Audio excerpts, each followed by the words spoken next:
Some police officers think their badge gives them the power to do whatever they want. But when corrupt cops underestimate the power of the people, they often face serious embarrassment, public exposure, and most importantly, instant karma. Just like these cops who were owned by a couple of teenagers. What's going on, dude? What's up? What are you guys doing? Okay. You want to hang out here for a second? Why? Because I want to talk to you for a second. I committed a crime? Well, I don't know. Where are you coming from? I don't answer questions. Huh? I don't answer questions. Okay, come here. Am I being detained? How old are you? I don't answer questions. Okay, come here. Am I being detained? Yes, you are. What crime have I committed? Sit down. What crime have I committed? You as well. Have a seat. What's going on here? What's going on? Have a seat. Have a seat. Have a seat. What's going on? Have a seat. What crime have I committed? Okay, so we're investigating a possible crime at Twice Dailies. Okay. Where are you guys coming from? What's the possible crime? Okay. 453, I'll take a second unit.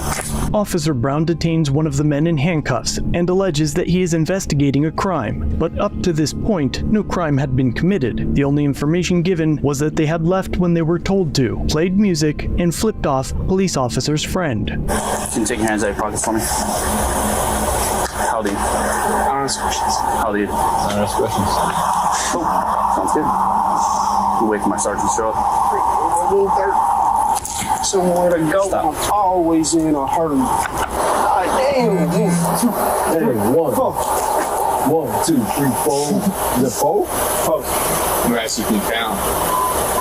3. I'm glad Oh, that's a crime Vic. I'm glad you did. That's a crime Vic over there. Old one. I got the 4.6 liter.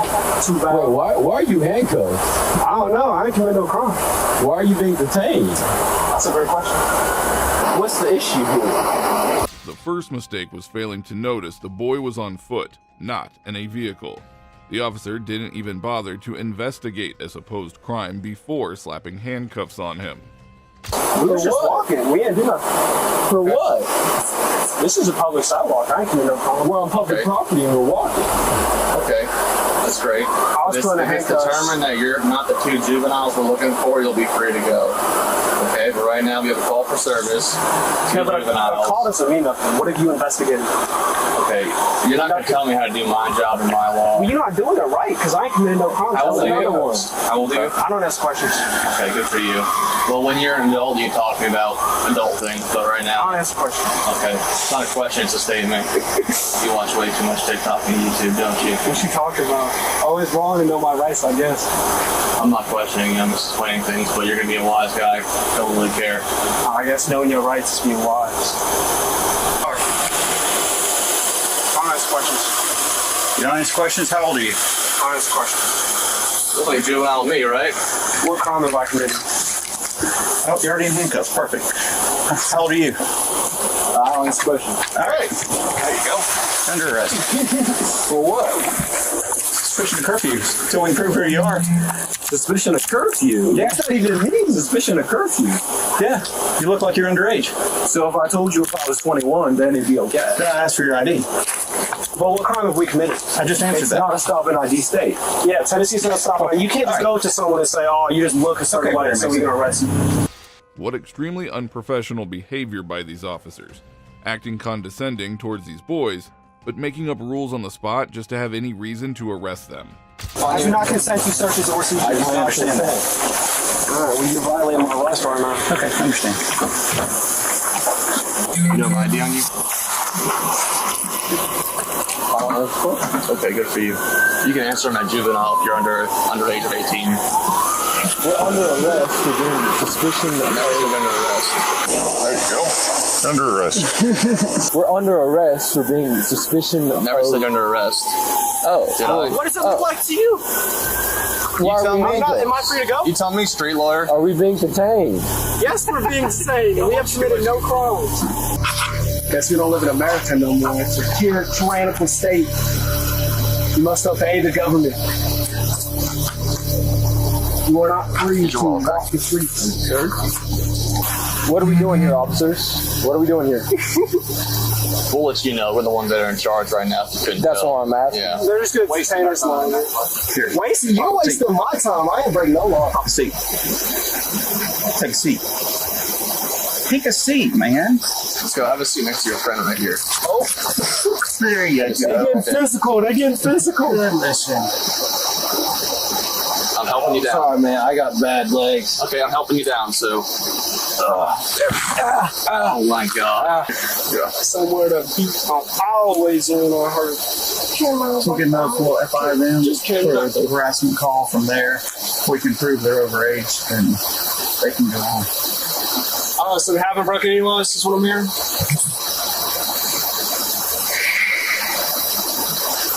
You do realize that while you two guys are screwing around wasting our goddamn time, I'm not people doing are nothing. actually You came up to us. We was minding our own business. I We just didn't break no got laws. off a long shift, and I'm trying to go for a walk. Okay, so go home and stop bothering people because We not bothering you're no one. wasting We our walking down time. the Why do you think sidewalk. we're back here?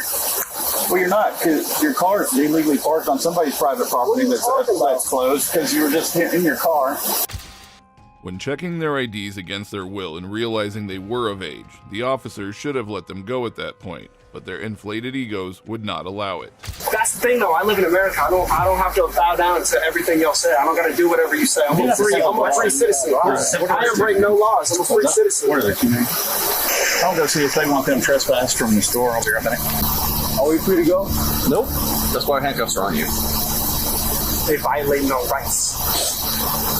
I feel as though my rights are being infringed upon. I don't mean to be rude, but like, do you guys have like medical, psychological problems, anything like Yeah, that? I actually have a hiatal hernia. It's severe. No, like anything that would like actually make you guys act so strange and I don't know. No, I just work a lot, so I like to take walks at night. okay. Get outside, you know. Since it's a free country, and I figured I could walk on public roads. I didn't know that'd be an issue. It is when you commit crimes prior to this, but What crime do we crime, commit? though? Like, harassment, Harassing who? a gas station employee. When? Okay. What evidence do you have? Okay. Sadly, a young man like him has more sense of investigation than these grown officers, but it's easy to arrest anyone when you're corrupt and handing out favors. Hey, bro, I don't know if like you don't have like the proper authority at home, so like you like pent that up inside, and then you put on a uniform and you walk around. No, You don't know nothing about me. I don't, but so far, I don't like any of it. I don't like you either. That's cool. I wasn't bothering you. You came up on me. I was Well, we got a walking. call for service. Okay, a Based call on don't your mean nothing. description, yes, it does. Gives us probable cause to detain you. That's And true. maybe you need to do a little What research crime have you before you witnessed? spout your You mouth. haven't witnessed no crime. I ain't commit no crime. Anyone calling to say anything, that don't mean nothing. The real crime is that you're wearing mismatched socks and the fact that you two have been rambling here for the last Nah, the 15 real crime minutes. is that you came over here to detain me when I did nothing wrong. I'll give you You that searched one. me. The real crime is you're wasting everybody's time. You wasted my time. My time more valuable than your time. It's not, because you on the the public- clock and you violate my rights. The public pays for us to service them, and when you two Yeah, are and you're not servicing no one. Who My you tax servicing? money. Who are you pay a lot of servicing? tax money working at Costco. Who are you Thank you for your servicing? service. It's still tax money. Who are you servicing? America thanks you for your service at Costco. America doesn't thank you for your service. You a disgrace. I don't work at Costco. Well, one of you does. Your little name tag right there. Little name tag. They got a belittle man. Well, it is little, so. These officers' lives must have been so sad if the best thing they could do was argue with these bare adults much younger than them instead of preventing any real crimes. What's his name? What's up, your boyfriend? What's his name? What's 60 to 100K a year at Costco? What's that? You know they make like 60 to 100K a year at Costco if you're there for a while. Well, money's not the point. The point is that we're here. Let's hear that. Well, you're talking about that taxpayer money. They're servicing the public. Fire department's going to a call right now. Yeah, and you know We're why no one stuck here hates the fire because department? You two are Because the too fire department stupid to help make people. adult decisions. To walk up the side of the Walking on road. the sidewalk is not illegal. Is that not an adult's decision to make? As adults, we don't have the decision to make the walk on the sidewalk. I guess being a free citizen is no longer a thing. Answer questions. That's what I Nah, thought. but you got to. I don't answer questions. Nah, you got to. Name and badge Ask number. questions. Name and badge number. Is it not in your policy? No, to say you have your to name do and it badge now. number? Okay, so you're violating two of our rights, and you not following policy. Is that what I'm heard? Incorrect. That's what it sounds like. Very incorrect, but okay. Name and badge number. You good before we go? Name and badge number. You get it. All right. You get it. Despite the fact that they knew these young men had committed no crime, they still had to do their buddy a favor, so the sergeant went to interrogate the store employee on them. From here. Okay.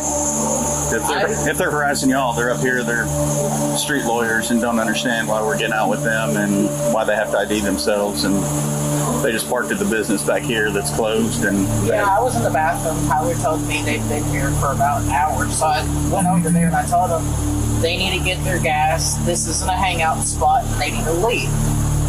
And they started calling obscene names. fair enough.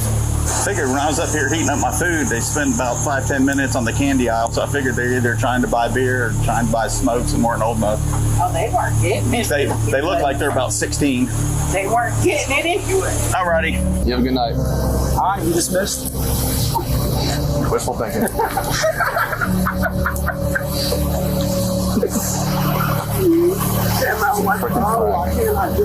Freaking frying. Yeah. Oh, that look balls fall.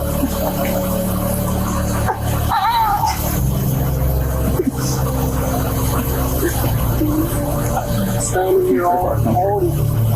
Don't know what you can do. Well, we're stuck here with this stupid shit. People who actually need our services. Try to tell them 7 times.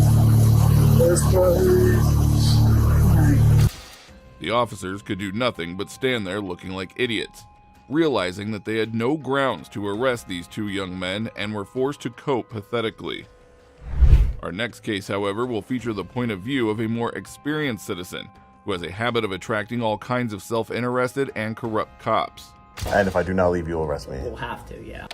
On September 8th, 2024, a video uploaded by the channel Long Island Audit showcased the channel owner Sean's experience with the staff and hence following police officers at the Pennsylvania Department of Transportation, and, spoiler alert, it would not go over smoothly. There's our unconstitutional signage, no recording, or... I was just taking a look at that sign, yeah. I saw that. Do you know what statute that sign is enforced under? Sir?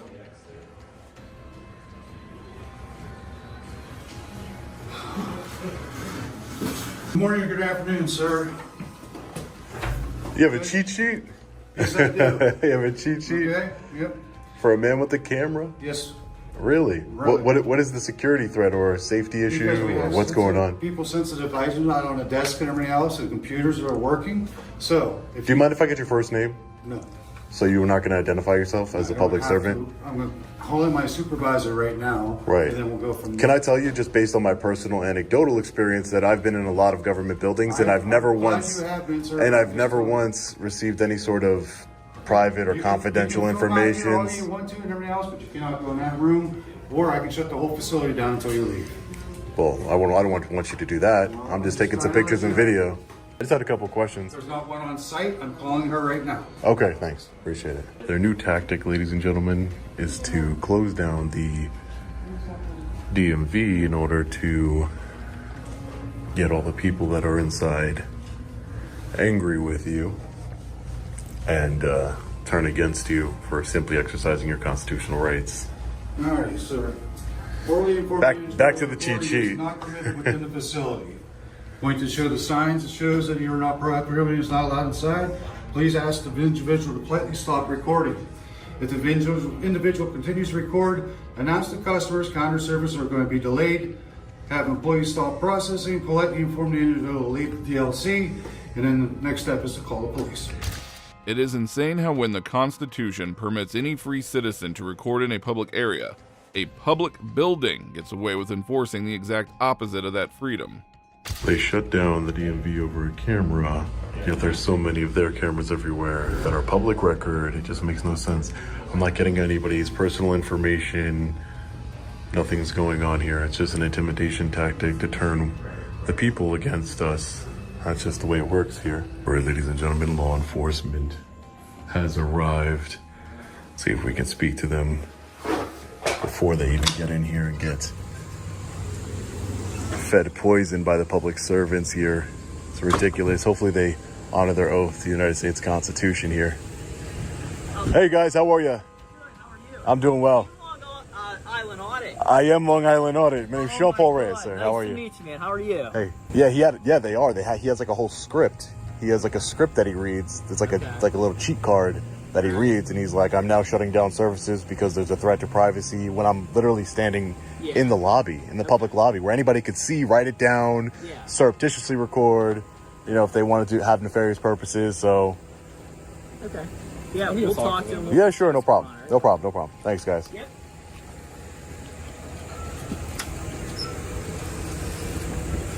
Okay, I have to ask you, what's the point of what you're doing? I'll tell you if you would like. Please don't. What's that? No, I'm not. I was just wondering. No, she just wants to learn. That's fine. It's fine. I'll tell you. Sure, no problem. So the point, if you want to know, the point of what I do is I actually work with police departments across the country on First Amendment training. I'm an activist, so I go into public buildings like this.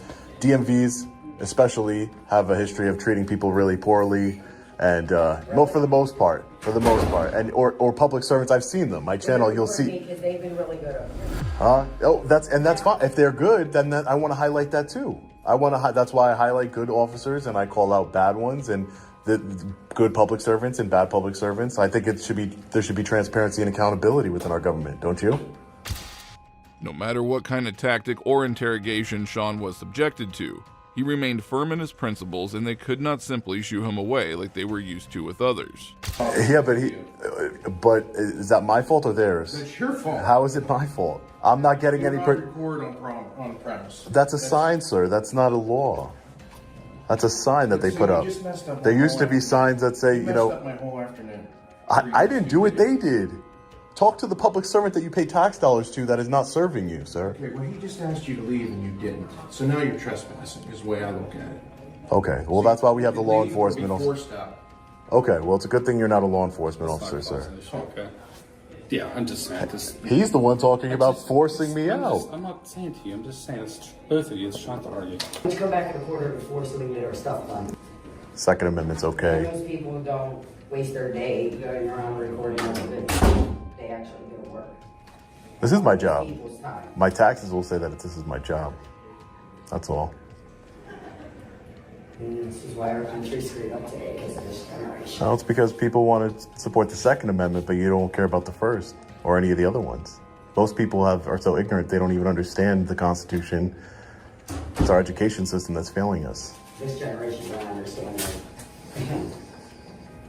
Transparency in government. See that camera above your head? They're always watching you.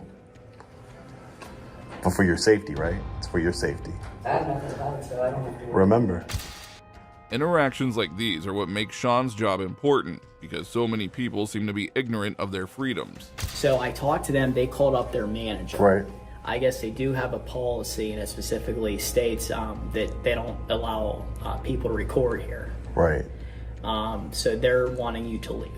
Right. So, and it's in their policy, specifically. I understand that it's their policy, but, the policy doesn't trump the United States Constitution or our rights. And, well, that's something you got to... You walk into a dispensary that don't allow recording. That's something you got to take up. That's something you got to take up with the state. Well, they're not forced. Right. You have it all on camera. Right. That's something, but, when they call us, and it specifically states, that they want you, I called the manager up, they want you to leave. So right. So again, all right. That's it's their policy, but you're not policy enforcement, sir. But here's the thing: law enforcement. if they're telling us for you to leave and they don't want you here, that's all. But I'm not breaking any laws. This is a public building. But they don't want you here. You're disrupting their. So if somebody didn't want me here because I was a Muslim or a Jewish citizen, there's private information. Where? Officer, when you allow public servants to have discretion, what's next? It's because I'm holding a camera in my hand in a public lobby, or is it going to be because of skin color, race? Yeah, they just don't want you here. So obviously, you have to leave. All right. Well, are you going to arrest me if I don't leave? Because then that's what I need to that's what I need to hear, so they're able to hold you accountable. Because that's again when we get called to a place, and that's our. But your job is to uphold your constitutional oath, sir. Yes. Again, I'm just telling you, that they want you to leave. So. And if I do not leave, you'll arrest me. We'll have to, yeah. And I don't think that's gonna. Can I please? I don't think it's gonna solve it. Sure. I had such high hopes for you guys. I really did. I had such high hopes. We have There's nobody being hurt, nobody being bothered, none of that. All right. Thank you. We have to continue on business here, all right? Insane. Insane. You guys don't have body cameras here? What's that? You guys don't have body cameras? Yes, yeah, we have. Oh, but you don't? I'm working off-duty detail. I came to assist because there was a disturbance. A disturbance, a camera, right. Got it. Yeah, no problem. Thank you. Well, we're going to be holding them accountable. This is insane. I had such high hopes for these officers here. What department is it? Unfortunately, at the end of the day, the state isn't run with the best interests of the citizens, but only on the petty feelings of those in charge. However, not everyone is willing to be as respectful or hold back as much as Sean when it comes to these egotistical officers, just like in this next case. You go ahead and do what you need to do, buddy. Threaten me some more. Threaten me some more. Litigation will start against you, Santos. On May 22nd, 2022, a video uploaded to the channel, Always Film the Police, revealed the following incident after the channel owner flipped off an officer on the road, bruising the officer's ego and getting himself pulled over. What are you pulling me over for? Legal pullover. A legal pullover, buddy. You just pulled me over unconstitutionally. Do you understand that? Hey, you're speeding. I'm not speeding. Talk about me I got a fucking dash cam with my GPS on it, buddy. Listen. You flipped me off while I'm driving down. That's not illegal, buddy. It's not illegal. You just committed a crime. Nope, you're not getting license and registration. I haven't committed no crime. What's my crime? You're the guy that's always pulling. What's my crime, buddy? Give me your license and registration. What's my crime? I paced you. Pace me. You're in front of me. Let me see your thing. Let me see your gun. Let me see your gun, buddy. You paced me. Gun. Get out of here. Let me see your radar gun. I'm not giving you registration. You pulled me over unlawfully, sir. Santos, number 620. Yeah, Santos 620. Give me your license and registration. No, I'm not giving you my license and registration. You pulled me over unlawfully, buddy. Unlawful pullover. You gonna let me go to work now? No. Yeah, okay. Okay. I'm not giving you. Under what? If I don't, what are you gonna do? Failure to identify. That's a secondary crime, dude. That's a secondary crime. That's an arrestable offense. Is it? Yeah. What'd you pull me over for? I told you speeding. Give me your license. Speeding. I'm giving you my license registration under threat of arrest. All right, and your litigation, buddy. Let's go. Litigation. Litigation. Here's my registration. All right, cool. And you're going to litigation, buddy. Okay. Hey, you are. No problem, buddy. No problem. Already it seemed he had no patience for this officer as he smugly pulled up to his window ready to vilify and arrest him for any reason the officer could make up. So when I was yelling at him to begin with and telling him he was doing 75 and a 45, he didn't pull me over. But when I flicked him off, that's when he decided to pull me over and say I was speeding. So we have an unlawful pullover here. So now there's a bunch of cars coming. Code 3. This guy called a bunch of police for code 3 for nothing. Absolutely nothing.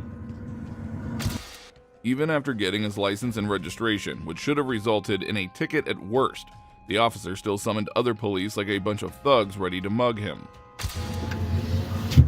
You call backup code 3 for a speeding ticket and a camera, you coward? Hey. You're a coward, buddy. You're receiving your speeding ticket. Good. Right? Give me my speeding ticket and get away from me. Get away. I don't need no more lawful directions from you, buddy. Whose truck is this, though? Is your work truck?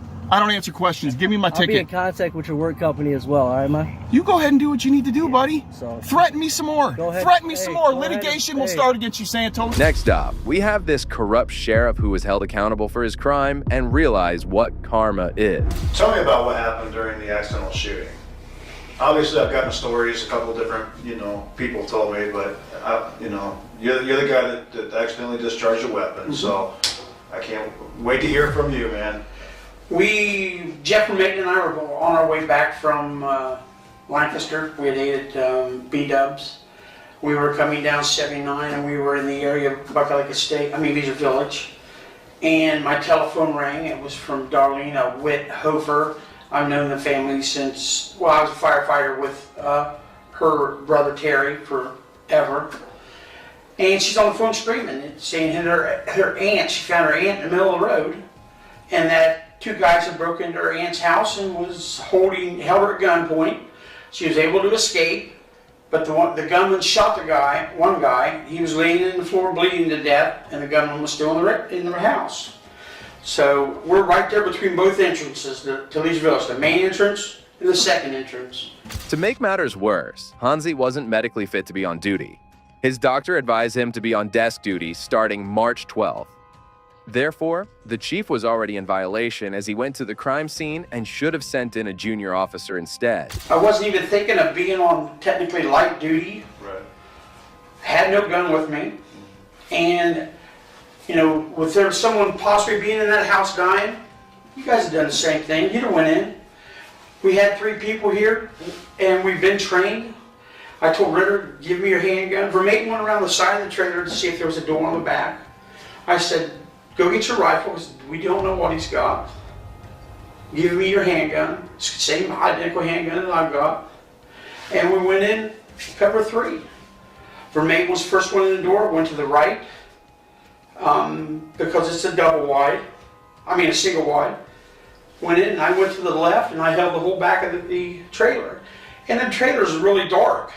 And the only lights that's on is their flashlights and a TV in the very back room. I'm standing here, low ready, left hand, and all of a sudden something flashed. I thought someone was coming up, and when I came up, I hit a corner, and poof, running around, went to the floor. Okay. Did you have your finger on the trigger or something when you went up? I had, yeah. Yeah. Because I was coming up to protect myself. Right. And I just hit that counter, and it just, pow. The chief's finger had been amputated, and he made a bad decision to go inside the house. The detectives had plenty more questions as they continued grilling the chief. Was there any conversation about not telling them about the accidental discharge? Yes, there was. Okay. Was that your call? Yes. Okay. And what was the rationale there? Ritter likes to tell things, and for the integrity of the case, integrity of the accidental shooting, Ritter, you don't have to go tell everybody that we had an accidental shooting. Let's get this investigated first. Let's get it looked at. You know, let's save the integrity of the case right here before anybody, you know, 1,700 people know. Sure. And that was the only reason. But no reason to hide anything. How can you hide an accidental discharge? Makes it tough. Things go bang real loud. Yeah, and you got a spent shell. We got the shell. I mean, okay. Yeah, I sure did. I told him. I mean, because he likes to tell. The mayor, I called the mayor 6 times and she never called me back. She called Ritter instead of calling my phone. She does that a lot.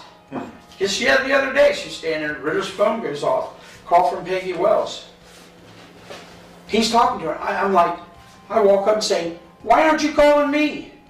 I'm the chief. Right. That's true. Huh. You know? So you guys got some communication barriers between you and the mayor, you would say?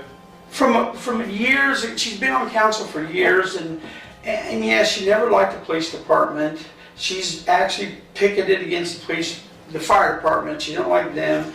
She had a big meeting with Randy Thorpe, and well, Billy was still there, and wanted to see about bringing them in and get rid of us. And Billy and them guys told him, you can't afford us. Right. You know. But when she took over mayor, and she took me in on January 19th, I told her, I said, all I want to do is my job. Yeah. I want to work with you. I have no hard feelings about nothing. The chief also claimed that he didn't go well with the mayor. Although his stance was reasonably fair until now, this accidental shooting was only the tip of the iceberg as the detectives continued with some tough accusations. The computer that you had at home, that your excuse was that you had to go home because you had some information on the computer at home that you didn't at work. My computer at home is set up the same way the computer at the house. I mean at the office. Okay. And if I was at my house doing stuff and writing, you can go to my house right now and I can show you the stuff that I've done, changing policies and changing things. I've had permission from our mayor, Kate Carroll, to go there. Okay. Have you had permission from this mayor to go there? No, and I haven't. Okay. All right. I wish I'd have brought my phone in. The times that they're probably talking about is I burnt my foot right heel really bad, clear to the bone. And I had to have a special boot. And it hurt to walk in it. And I would come in the mornings, I would get the mail like I was supposed to. I would check the phone recorders and do everything else. And then I would go to the house and do what I had to do. You know, but I always had my walkie right there, and they knew this. Well, I think part of it too was they said they came over, a couple of times and you were just wearing shorts and a t-shirt watching cops while you were on duty. No. And that was the, and then when I checked the records, you had him logged down as hours that day.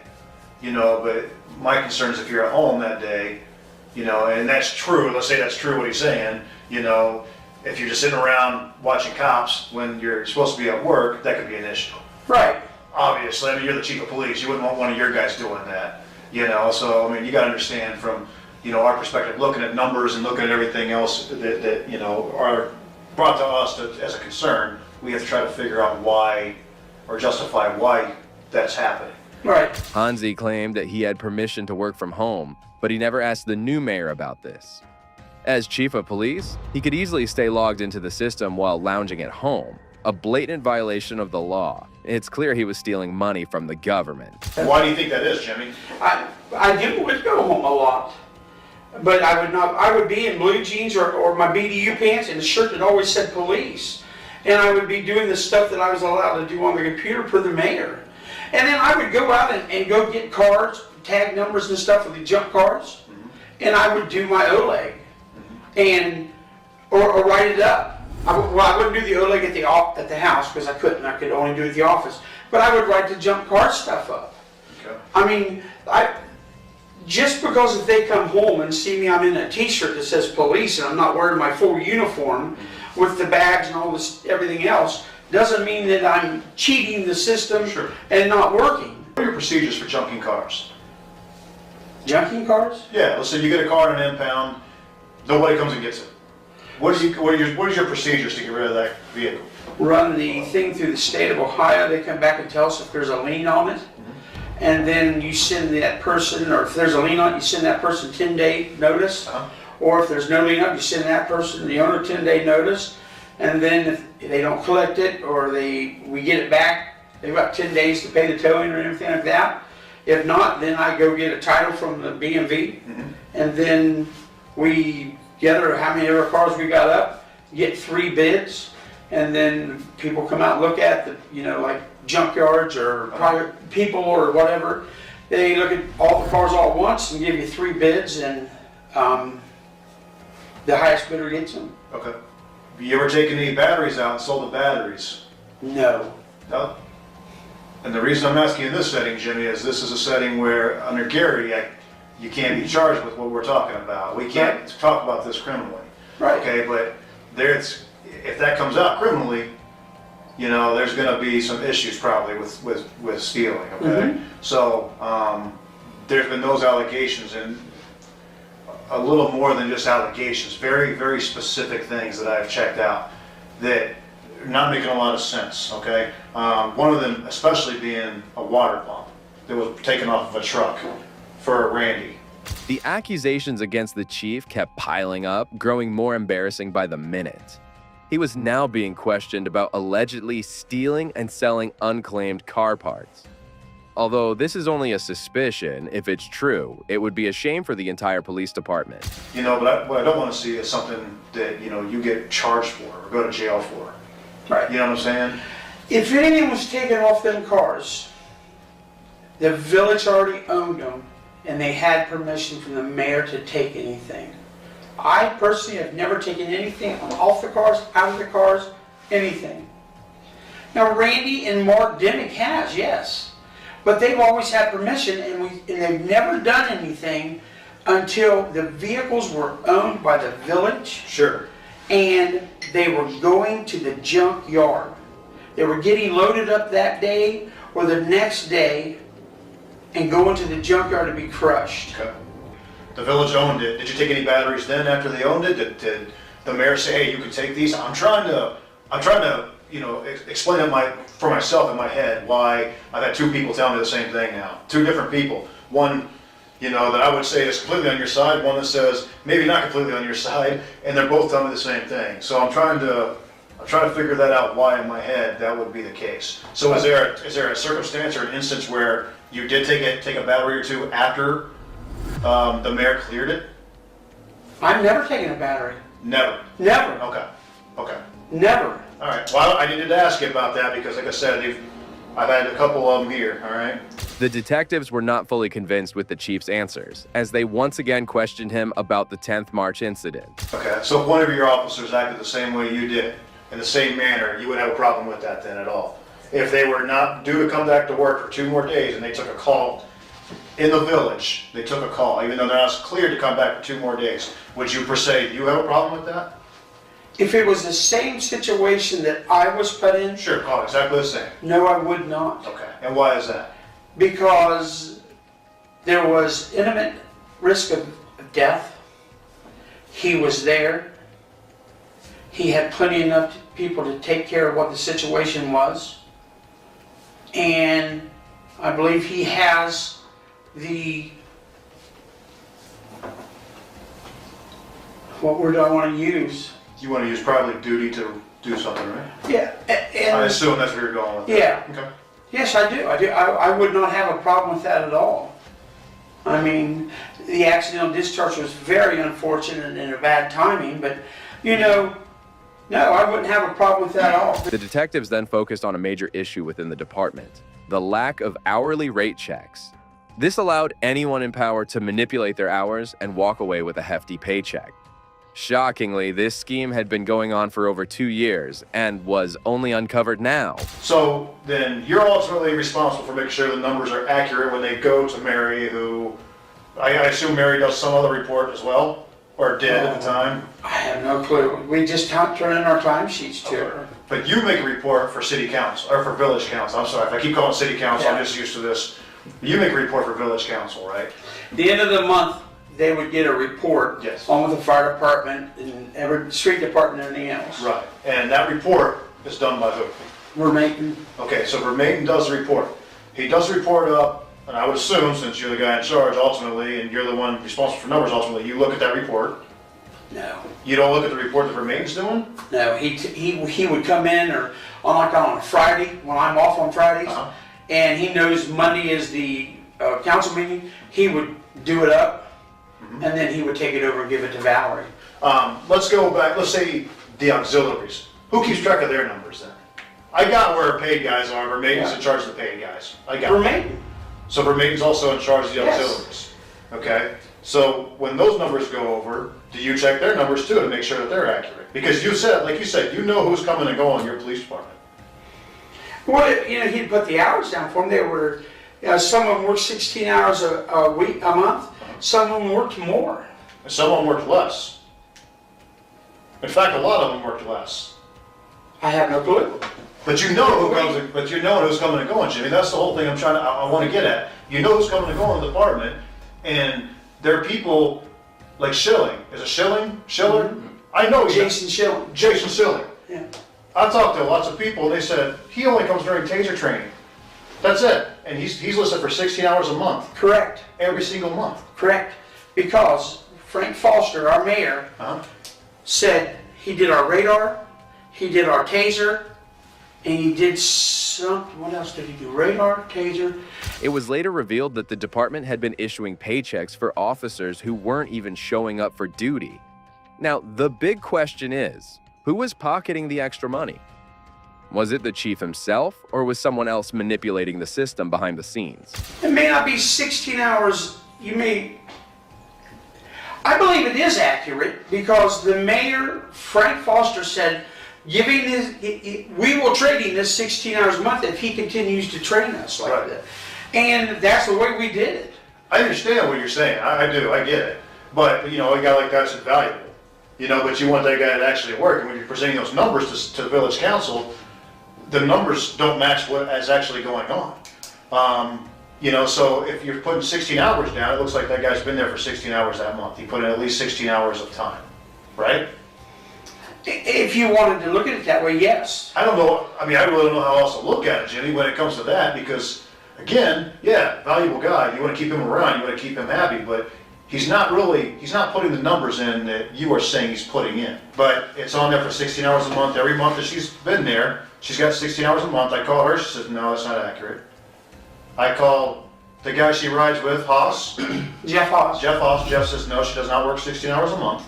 Yeah, you guys put 16 hours a month on that sheet. Again, You understand? That's a criminal charge. That could be a criminal charge to do all that There's no stuff. monetary value. There's no monetary value. You're making it public. You're making a public record. You're falsifying a public document because it's going over to village council. You see what I'm saying? So you're falsifying a document that goes over there, and I don't know why. I don't get it. I really don't understand it. You know, but I mean, this is a place to explain it, Jimmy. If you're going to, I mean, this is where it gets explained. You know, you delegate something to someone, and you have faith in that person. And evidently, I shouldn't have had faith in that person. Well, here's the thing. I delegate things to him all the time, constantly, because I'm a supervisor. But what I also do on the back end is I go and check to make sure they're done. Not that I don't trust them, but you know, being a supervisor, you have to make sure. And that's what I should have done. And let's. By this time, Chief Hansey had been accused of fraud, but the worst was about to happen as he started to get enraged by the detective's line of questioning. Let's go to these checks that were cashed for the insurance company. Now, I talked to the insurance company about those checks, and they had some pretty big issues with them. Mm-hmm. All right? That may be something that I'm going to have to turn over to somebody else to investigate criminally. If it gets to that point, I may have to do that. I don't know what the insurance checks that when you were transported to the hospital and you were supposed to pay, you were supposed to cash them, and you cashed 4 of them. Oh Lord, you gotta be kidding me. See, Jimmy, the problem with an internal investigation is once it starts rolling, it starts opening the door to all kinds of other stuff that comes in. Mm-hmm. And I have a duty now to at least address it and try to figure out what's going on. In this setting, again, you're under Garrity, okay? I can't use anything you say criminally, period. Okay? Oh, I understand. So, all right, I want you to understand that, you know, before you. This is funny. These checks, I honestly, wholeheartedly, with my life, believe they were my Aflac checks. Because I talked to John Curtis, you can call him and ask him, I got him in my phone. He says, you've got a check coming, and you're going to have checks coming for your follow-up visits. I just got a check, and you can run out to my truck, I'll give you the keys. I got $3,100 out there. I just got an Aflac check for this. Okay. I honestly, wholeheartedly, 1,000,000% believe them checks were mine. This started to piss me off. When I found out they weren't, I made arrangements and they were taking money out of my payroll every month. They mentioned I didn't fight the system because I honestly believed they were my checks. Okay, so you guys have made arrangements to get it taken care of. Yeah, there was arrangements taken care of. Okay. Every month that money came out. Is it still coming out, or you got to pay? No, it's got to be paid off because they hadn't been taking their money out. Okay. All right. Guys, that upsets me. But you got to understand, if it's something like that, I understand. And you know, Jimmy, I don't want this to be an adversarial thing, man. Yeah. You know, I want this to be just all out there, and again, out of respect for you and the job you've done for so long. This was the first time something appeared to get on his nerves. Although he claimed it was an honest mistake, the detective still had to investigate the issue. A small investigation had led to all of the previous mess exposed. Why are you allowing them to leave the office in the first place? I know that everybody's mentioned everybody's got stuff at home. Why has anybody got anything at home? Why does Jeffrey Maiden have any paperwork at home? Any files or anything else like that? The only thing he would have at home would be his qualifications for us, and they were his copies. And then when Peggy was asking me about the qualifications, I didn't know Jeff had already put them all together, and they were in the cabinet right by his desk. Gotcha. So there was. And let me ask you this, Jimmy. And again, this has got to stay here with this stuff. Did you guys ever kind of cheat your way through the qualifications? Because I looked at your qualifications, and you know, if you've shot, you've only missed one round, you know, throughout 3 different guns in a couple of different years, and then you went to try to qualify this time and couldn't hit anything. Something jumps out right there, just for me as being an investigator. And then when I talked to everybody, they said they don't watch you qualify. No one's seen you qualify besides Vermeda. I qualified before everybody because I was told that I have to watch them. Okay. In case I have to testify in court. Yes, they did do well, and Vermeda wasn't their trainer. Hansey was getting nervous with each passing minute. However, the biggest accusation was yet to be made about the chief stealing money from the dead. And it's also fair to say that you're in charge of that. Ultimately, it's your department, your responsibility to make sure those numbers are accurate. Them numbers were never, ever in the whole world ever meant to be accurate. That was just a summary of what we've done. Okay. The only thing accurate in that whole thing was the very front page. That was accuracy. And it wasn't accurate because you guys missed Ritter's numbers on almost every month. What do you mean? Like Ritter's numbers that he had, your call volume is actually way bigger than you guys claim it is. You guys have more calls and did more things than you guys claim. Because you didn't factor Ritter's numbers in. All of Ritter's call records, all his calls, all his stats. Even his hours worked. Nobody calculated it. So Ritter's not putting his stuff in the computer. That would be the problem there with call volume. What do you mean put stuff in the computer? He's not typing his stuff in his CRs and call records in. Ritter's name is not actually even on the list of auxiliary officers or part-time officers or full-time officers. His name's not even on a lot of it. So Steve's is it? No, so we wrote it in and put down the stats that he got, and your numbers actually rose. Instead of being down here, they actually rose a lot. So you guys aren't getting credit for a lot of stuff you're doing because his numbers aren't being calculated in that. So, I don't think your village council is getting an accurate number, really, of anything. They're not getting an accurate number of how many people are coming out to work, their hours, or their call volume. Finally, the detective came upon the real question. Did the chief steal any extra money for the hours he didn't work? Once again, the chief was unhappy with the accusation and went on an angry rant. Were there any times, Jimmy, that you claimed some hours that you didn't actually work? No. There's hours that I work that I don't put down on my timesheet. So you work an extra hours and not claim? Yes. My phone would ring constantly, and I'd have to go out. I never put all the hours down, because I know we're short of money, and I didn't want to work myself out of a job. You can ask any mayor that. Yeah. What's the most people you guys have had out at one time? 2. 2? Yeah, 3. At any time, any given day. You guys aren't anywhere on there. You and Vermaiden are nowhere on there. On the call logs, on the CR, nothing, 0. What day was it? April 25th, 2017. It was on a Tuesday. Ritter actually got called into work to cover for either you or Vermaiden, one of the two. He was not on his regular scheduled days. Yeah, okay. Do you remember that day? Do you remember going forward with Vermaiden? Yeah. Okay. Yeah. It was on that. We've been forward on several places. Sure. That was on a Tuesday. And do you remember going to Perry State Forest? That's your timesheet, right?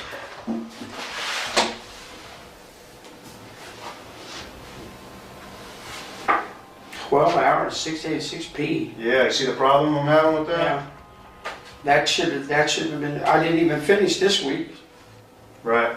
That's because somebody grabbed it and made a copy of it because they knew you were out four-wheeling when you were supposed to be at work. That's why that's there. Now, and because they were concerned that you were taking time off and doing things and claiming time for work. Yeah. And that's why there's a copy of that. You probably did actually finish that timesheet, but that's a copy of the timesheet up until that point. I think we do have the finished one. And we do have the finished one. And so, yeah. So that's your handwriting. Probably that's your that's my handwriting, yeah. You claimed 12 hours that day when you weren't there. Well, I can tell you this. At this time, one thing is pretty apparent. This entire police department is messed up and has a lot to change. However, most of the blame goes to James Hansey, the chief of police. 425. And Vermaiden was with you, and Vermaiden claimed 6 hours. Why would he claim 6 hours when he's supposed to work on Tuesday? He works noon to 10. No idea. So that should, I don't even know why that was put there. That was it should have been noon to 10 instead of 4 to 10. And it had been 10 hours. What time did you guys get back from that trip?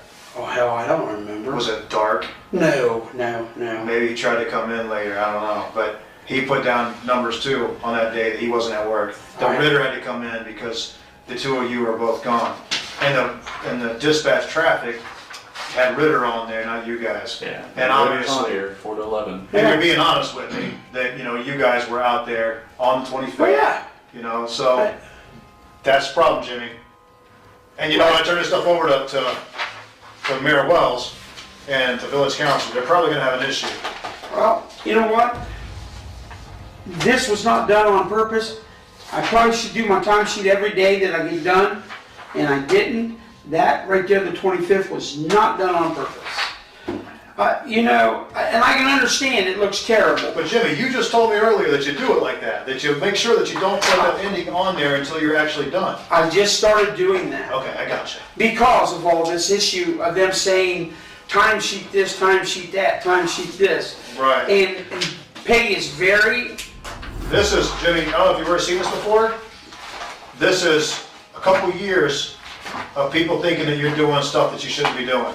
As the detectives approached the end of the interrogation, the chief started to get restless. He eventually admitted that he had also made some mistakes. I didn't turn in some hours because I knew I'd work myself out of a job, and that's the way it's always been. I'll give you an example, the reason why. Right before Mary left in November, December, I asked if we could get a window tint meter for $48. No, you don't have the money. Seriously? Wow, 48 bucks? $48.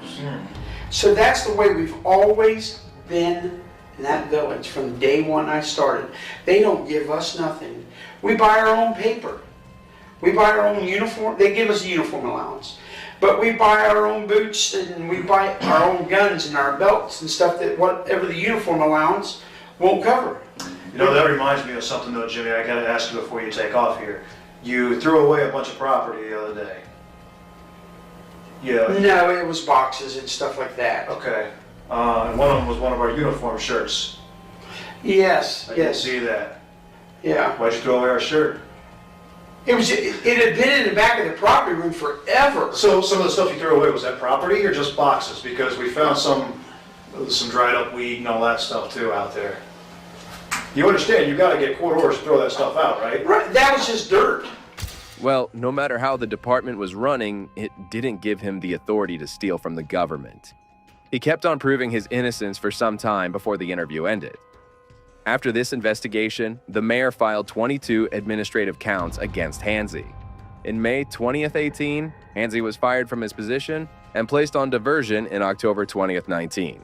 Since then, there have been no updates on him. Moving on, we are about to witness some of the most dumb cops you will ever witness. On December 4th, 2023, in the state of Virginia, Humphrey would be working his shift at his day job when police would be dispatched over a report of the missing package. However, upon their arrival, instead of conducting any investigation, they assumed the following. There it is. Just left what they came back without it.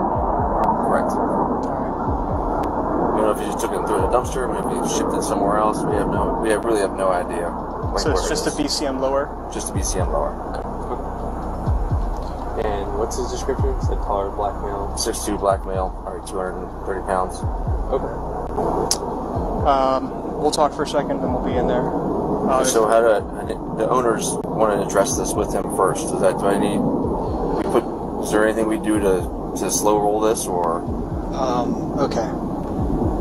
So what we would do, I want to make sure he's online with everything, but just chill right here.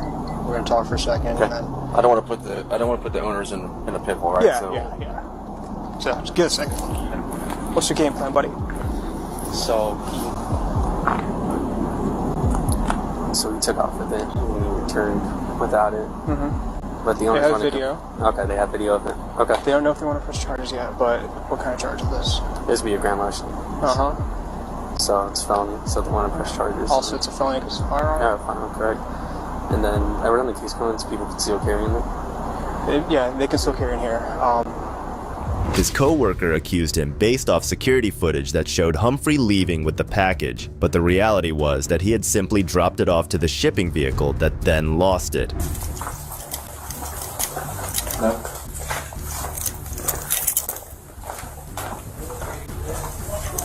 Stand forward. Yes.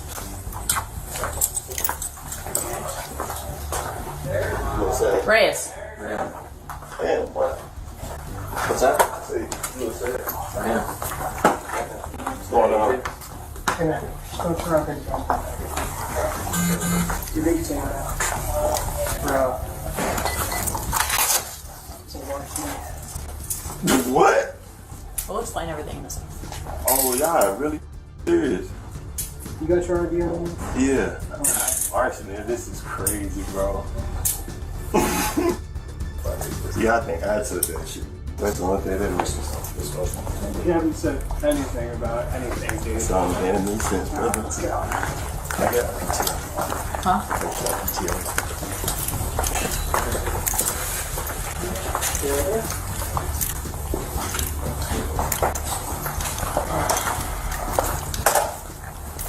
Where's your car, bud? It's all the way in the back. Which third car? You're walking up? Alright.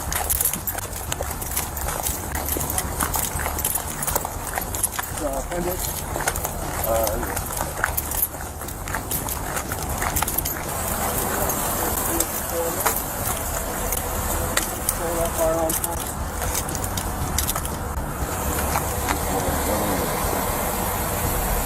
You working in DBS and you gotta have one.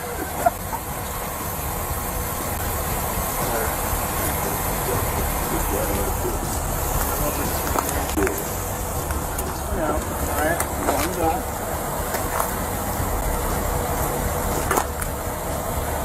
Anything else on the video? No, mine. Tonight?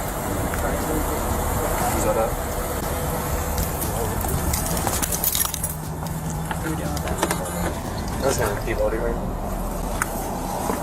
These cops displayed such an arrogant arrest first, ask questions never tactic. But as it turns out, this unlawful arrest would backfire in their face. I'm gonna walk back in there and say hi to my boy real quick, and I'll meet you guys there. Just get him in there. If you're sitting for a little bit, that's good. Okay? It's not gonna be too long, actually. I'm just saying hi. So like 45 minutes from now. When you usually interview, do you just keep him cuffed in the mic the whole time? Can we usually interview? No. Ask him if he wants some water. Alright? Ask him if he wants some chips. You cuff him to the front, or you just let him? No, so the detectives will guide you through it. Okay? One of the cops making the decisions also seemed to have a pre-established connection with a co-worker who accused Humphrey, adding to further bias on their part. However, within the next 10 minutes, they would discover that the package Humphrey was accused of stealing was there all along. Whew. Saved by the freaking mailman. Hell yeah, appreciate you, sir. Thank you for being cool with me and cooperative with me. Because like my man, I knew, like, ain't it has to get worked out. Yeah. That kind of thing. And like I said, if that happened and you were already in custody, then like you would have just been unarrested. I'm gonna go in there, talk with them. All right. Energy drink, C4 on the It's a right C4. door. What kind? What? I forget what I bought it. Is it the red or the artisanal? Yeah, it's in the 7-Eleven door. Okay.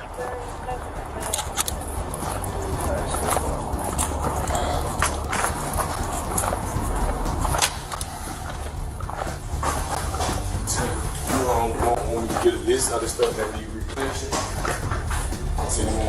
So we got the box. Yeah. Where's it at? Taylor, can you give us a break? I'm sorry? Can you punch out here for a second? Yeah. As they were forced to let Humphrey go, the officers tried to save face as best as they could, showing an incredible lack of discipline. However, we now learn the truth about the package. Yeah. So 10 minutes after you guys left, this showed up. Can we open it and confirm it's in there? I know, but like. Nope. As soon as Cole brought it in, he opened it. Oh, he did? He did. It's in there. I'm really happy that this happened. Yes. Yeah, me too. I don't know what y'all's policy on like THC is here and stuff. He had a weed pen on him. Okay. I was initially charging him with that, but they didn't grant it for me. Wonderful. Correct serial, everything? Okay. Can you show me to his office? He wants me to get his car keys. All his stuff's right there. His car keys are right there. He has a C4 energy drink in the fridge. Okay. Right. Yeah, I ran out. Yo, James, I got your stuff right here. Can you pop your trunk real quick? Yeah, I was gonna ask, could you get a laptop bag from out of my office so I can throw it in there too? Inside, it's in the office? Yeah. Okay, yeah. I'm gonna just throw this in here for now. Okay. That's fine.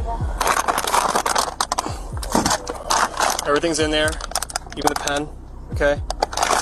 His co-worker seemed so dejected that Humphrey wouldn't be getting arrested, almost like he wanted to get rid of him, as the officer as well failed to charge him for anything else. Okay, so you have all your things. You want me to get a laptop bag for you? Yeah. So what I was on the phone doing was I went ahead and let my supervisor know what was going on. I can grab the bag. What is it? It's a laptop bag. Laptop, gray bag. Gray. LBT look like a Is it handgun bag. yours? Yeah. It should be on a black rack. It may be on the top shelf. Okay. Yeah. So I filled him in on everything, right? Oh, your supervisor. My supervisor. Okay. Yeah. Just because, dude, I had to take you all around the goddamn city, and now we're back here. So I went ahead and did that for you, so he's aware of what's going on. I'm gonna put my name on this business card, and I'm also gonna put his name.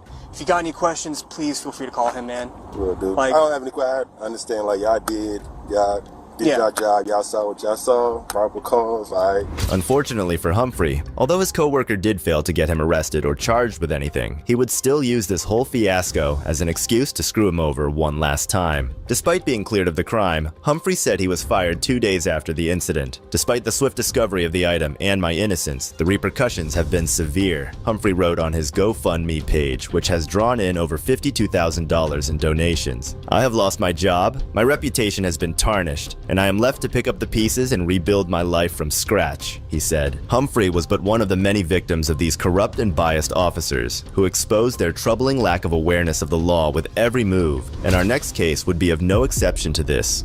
Don't consent to no searches or none of that. I can speak freely. I am back.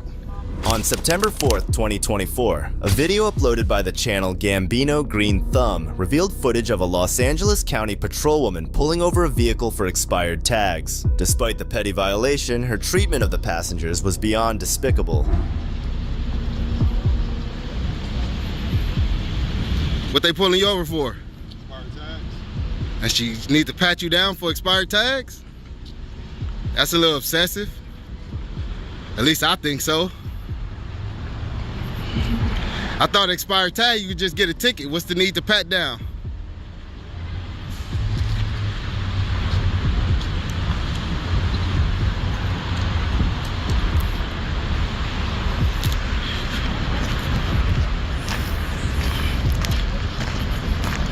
And you should always record, big dog. And as a passenger, you don't got an ID either. Passenger, you're not even necessarily a part of the stop. You just happen to be in the car, so you don't got an ID or nothing. Whatever it is she's trying to do. Now, if she asks you to step out, you got to. I don't know, especially just for expired tags. Now, like I said, you don't have to ID as a passenger. You don't have to. So, I'm not in your way.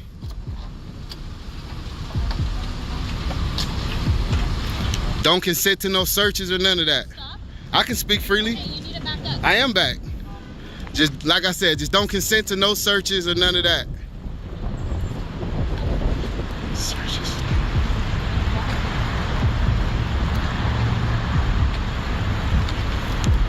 The man recording tried to bring awareness to these passengers, as the deputy unnecessarily profiled them, and on top of that, showed the man some nasty attitude. Like I said, you're a passenger, so you don't gotta ID yourself, and just don't consent to no searches.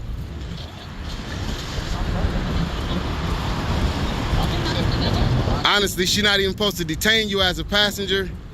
So make sure when it's over, you get her name and badge number and you file a formal complaint, because she's not even supposed to do none of this to you as a passenger. You're supposed to tell her you ain't consenting to no searches. You still supposed to say it just so you can have it on record. Still say it, still tell her. That's so that you did, it don't matter, let her violate the law, you did your part. That's all that matters, because you could take her to court, she digging in your pockets, you not under arrest. But he not under arrest, you only supposed to do a frisk, a pat down on the outside. Yeah, you only supposed to pat down the outside of his pockets. So, that's unlawful, that's a full search.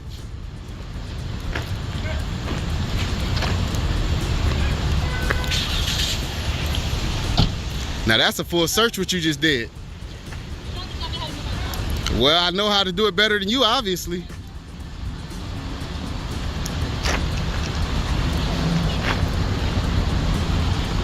The Fourth Amendment of the U.S. Constitution clearly protects the citizen's right against unlawful search, and yet here is your common American cop blatantly disregarding their freedom. See, passenger, that's why you always film. You don't never let them pull you over. Driver as well. Don't never get pulled over without taping. She literally said she pulled you over for expired tags, but y'all both in the back seat being detained. That don't even make sense.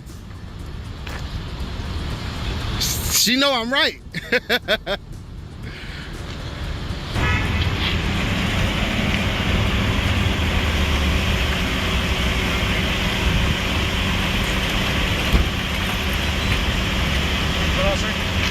Ask her. I was just asking you to see how you. Well, I'm not conducting the stop. You gotta ask her what's going on. Is this your car? Is it? No, she got the people whose car it is in there. Okay. So you're just I'm just a concerned citizen. Okay. Not just to film, just to make sure she's doing her job right. She already overstepped. She done searched the passenger without consent. So that's already a violation right there. And it's supposed to be just for. Just do me a favor. It's supposed to be. Well, I'm not too close. That's why you here. I'm not too close. Not liking the fact that she was being questioned on her illegal acts, the patrolwoman would call another officer to come and try and get rid of the man. If I was too close, I'll be violating. I'm keeping the distance. I've been distant since I got here. If all she stopped him for was just tags, I don't see what she need to pull the passenger out for. He didn't do anything wrong. He's just a passenger in the car. So why would he be searched and ID'd? What's your name and badge number? Carrillo. Huh? Carrillo, badge number what? 061. All right. But yeah, if it's just tags, couldn't she just cited him and let him go? She's taking the car now. It look like it's backfired enough, so I understand that. But what about detaining the passenger and searching him and all that? He not the driver? By its very definition, when there's a traffic stop conducted, the passenger. Nah. So he's in the car and he gives her that information. No, he was outside the car when that happened. See, if you was here, you would have knew. If he's in the car and he gives her that But information. that happened outside the car over here. Okay. See, that's what I'm saying. If you was here, you would have knew. Right now, you're just assuming because you're not sure. You just got here. I'm telling you as a witness to it. Go both ways, sir. I'm telling you as a witness to it. You just assuming I was here. It's a big difference. I'm a primary source.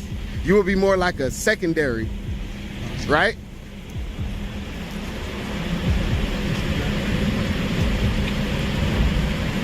Hunter speaking. All right, so if we're talking about that, then I was here, you wasn't. So I would say primary would be him. You'd probably be like secondary. But I'm a primary source because I was there of it happened. I'm contemporary why it's happened. I'm there with it. I exist why it's happened. I'm here, so I could be primary. I don't know if you know how sources work, but you know, if you did, you would have been more familiar that I would be a primary source because I'm a first-hand source. I guess that's how it works. You could not agree, but that's how it works. SH1890. It's not reading. That's not reading. That's just numbers. That's not reading. Letters and numbers. That ain't reading. It don't say anything. The officer grew increasingly uncomfortable with the man's repeated but rightful questions, as his job was to only stand there and intimidate, not use his brain. I see you want to be a hard ass. I mean, you got a very condescending type of, attitude right now. I don't see why, just because I'm here recording. Is that irritating you or something? Not at all. Then why you acting the way you acting? I'm recording you just like you're recording me. But I'm not giving you attitude. You being very condescending. How's that making condescending? Your reactions, your whole body language, everything you've been doing since you got here. You may call it condescending. I may be calling it like I'm not going to get sucked into whatever you got going on. I don't got nothing going on. I told you what I'm doing. I'm just watching. All right. Concerned citizen. Everybody should pull up and watch when police is here, right? Concerned of a citizen within your own Obviously I am. Outside of the police. Obviously I am. It's what I do. I hold government officials accountable. That's my main concern. You hold community members accountable. Your concern is to do that. That's your job. That ain't my job. As a citizen, my job is to hold the government accountable. That's your job to police the city. So you're a Republican, as you say. I never said I was either or. I'm just a citizen, standing up for people's rights. Now, if that's what you call a Republican, hey, that's your opinion. I'm just wondering. I'm just giving you some side on my side. I'm just giving you a little information. I never said I was either or. I'm just a citizen. The officer hopelessly tried to steer the conversation away from the incident at hand, trying to make it political and charge up the man, but he would not fall for these tactics. I got complaints on city councilmen, clerks, all type of shit. Whoever do wrong. That it don't matter your position. Listen, your position don't matter. As long as it's a government position and you're not doing your job, you get held accountable. That's how I go. Family 11105. So you typically do the same thing to passengers then, because it sounds like you're in agreement with what she did. You pull a passenger out and detain him when he had nothing to do with the stop. He's just a passenger. And that's the same thing if he was in an Uber ride. You pull over the Uber driver, the passenger is not subject to your arrest or search or any of that. He can step out and let you search the car, but you couldn't search him just because he's a passenger. So what's the difference with a personal driver? He's a passenger. Wasn't here. That's why I asked you, would you have handled it the same way? I don't know. I can't tell you. I mean, you could tell me. You don't want to tell me. No, I can't tell you because every situation is different. Okay, when you pull over, okay, look, if you pull over a car, made that every traffic stop. That's why I'm asking you. I don't want to assume. That's why I'm asking you. I don't want to assume. That's simply not true. That's why I'm not assuming. I'm asking you, would you handle it that way? I don't know. It depends on who the passengers are. You don't know who the passenger are. That's the whole thing. They're anonymous, and they're supposed to remain that way because they haven't committed any infractions. They haven't broken any law or broken any crime. Probation or parole? That's not an infraction. You know for sure he's not on That's still not an infraction. You know for sure. That's still. Do you know? You just got here. I'm asking. Hey, passenger. Passenger. Hey, passenger. You should also request a supervisor. Because what she did was wrong. Y'all should request a supervisor to come to the scene now so y'all can file y'all complaint now. Request a supervisor. They got to call them out. You don't want to wait till later. What's that? Huh? I'm at work. Once I leave here, I got to go. I wasn't even supposed to be here. I just stayed to make sure y'all was good. The outcome of this incident is unknown, but it should be noted that it is commendable the man stood up for what no one else around was willing to do when a clear violation of a citizen's right occurred in broad daylight. However, our next case is a little more hopeful, as instead of an ordinary citizen, this time an officer of the law actually has the integrity to uphold it without bias.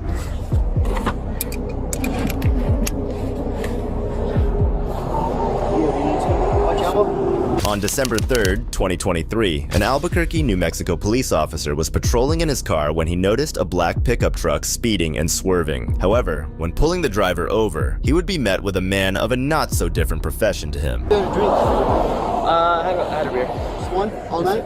Yes, sir. You lying to me? No, sir. Cool. Hands directly to the side. Go take a step forward for me, please. Feet together, hands directly to the side. See my finger? Yes. Follow my finger with your eyes and do not move your head. Do you understand? Yes, sir.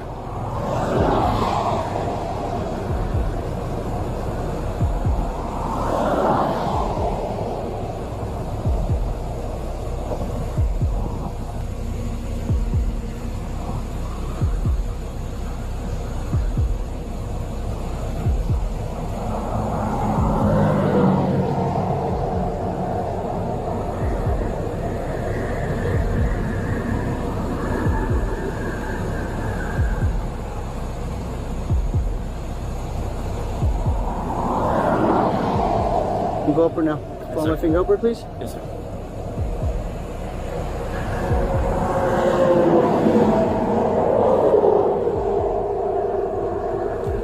Any injuries to your legs or feet that are going to prevent you from walking, bouncing, turning?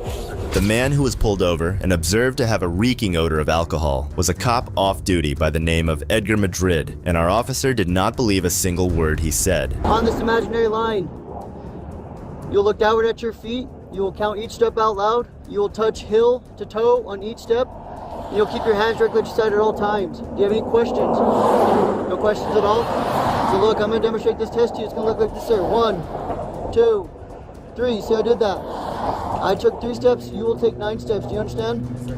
On your 9th step, your front foot will stay planted on the ground. With your back foot, which is the opposite foot, you will take a series of small steps, just like so, to turn yourself in the opposite direction. You see how I did so? Do you have any questions on the turning process? Now you're going to be facing the front of a patrol unit. I'll proceed back 9 steps like so. 1, 2, 3. See, I did that.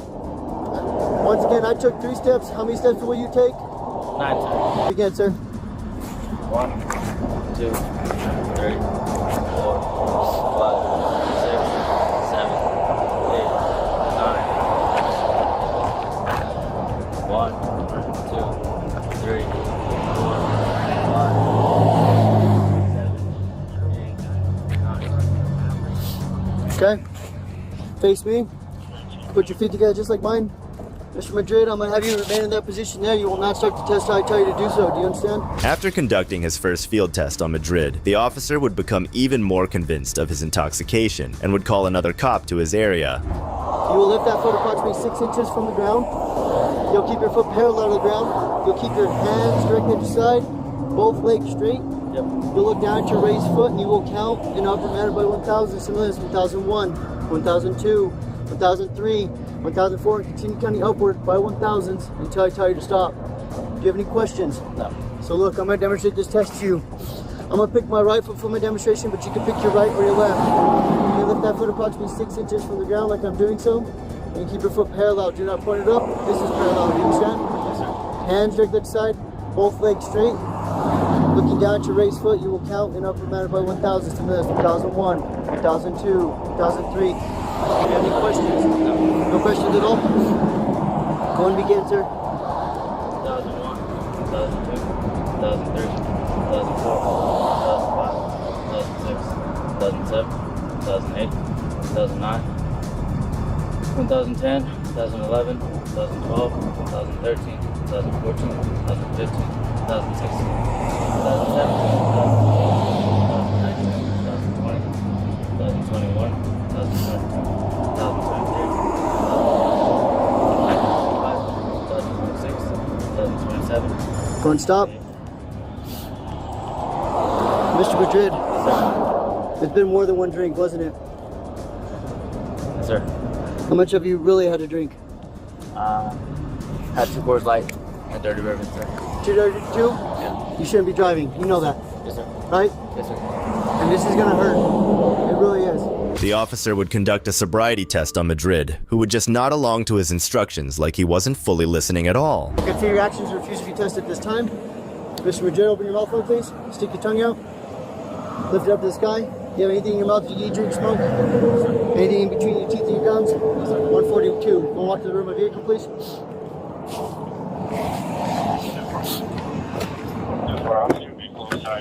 Have a seat.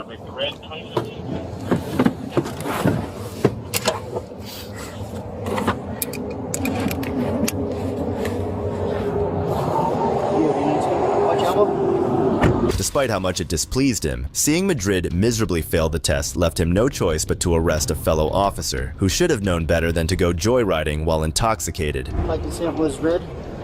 Verbally refused. Mouth is free and clear. Start my deprivation period at 01, 42 hours. 46 and send a case number, please. You know who he is?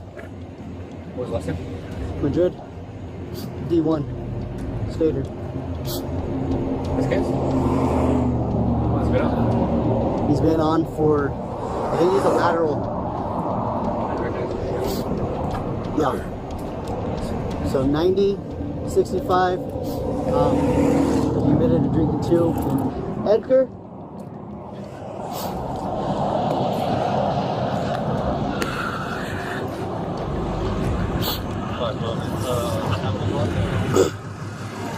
How's it going? I need you guys to go for a ride. Everybody? It's getting towed. Yeah. Do you have his phone? So the way it works here in Albuquerque is he's going to have to go in front of a judge, and the judge is going to decide when he's going to get released.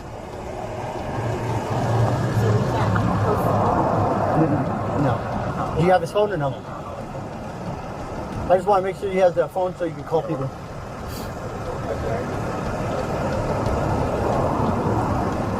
You wouldn't allow one of us to No, it's gonna get towed. So call for a ride, let somebody know.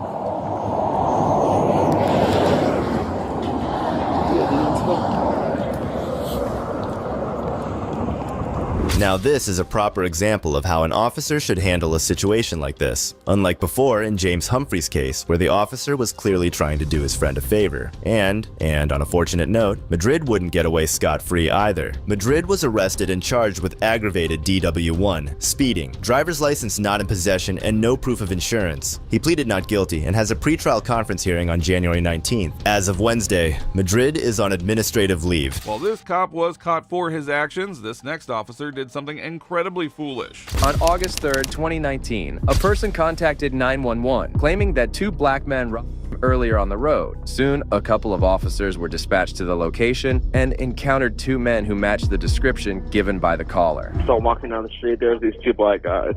One of them has a gun, they approached me, they're like, what's in your pockets? And like, I'm basically like, at first, like I was startled, so I really was like, nothing, but I didn't say it like out of fear or nothing. Then one of the guys started hitting me and I fall down to the ground. Another guy pulls out the gun and he's like, you better tell me what's in your pockets. And like from there, I just kind of like told him like I really didn't have nothing. I had a couple dollars on me. They took that. Oh, they did take your money? Yeah. Okay. What's going on today? All right. What are your names? What's the reasoning? All right. So we got a contact that keep your hands out of your pockets. Oh, sorry. A possible assault that occurred? Oh, I didn't touch it. Okay. What's your name? Devon. What do you go by? I just go by Devon. Do you go by Spaz? No, sir. Okay. Put your hands up for me a sec. Put your hands up. Right. Little did the officers know these boys weren't the suspects the caller complained about earlier. However, 19-year-old Devon Bailey refused to cooperate with the police, and that's when everything spiraled out of control. So we got a report of two people, similar descriptions, possibly having a gun, all right? So don't reach for your waist. We're gonna just check and make sure that you don't have a weapon, all right?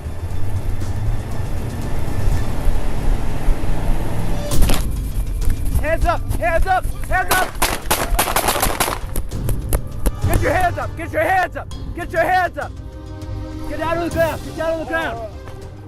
The poor guy was shot twice from the back and died on the spot. The officers claimed that he was reaching for his gun, whereas his hands were nowhere near it, and he was just simply terrified of the police. In the aftermath, Bailey's family filed a civil rights lawsuit against the city and the police department. They ultimately won the case, resulting in a $3 million settlement from the city. Well, this wasn't the last time Tobbs escalated a simple issue and arrested an innocent person. No! Help! Are you kidding me? Bro.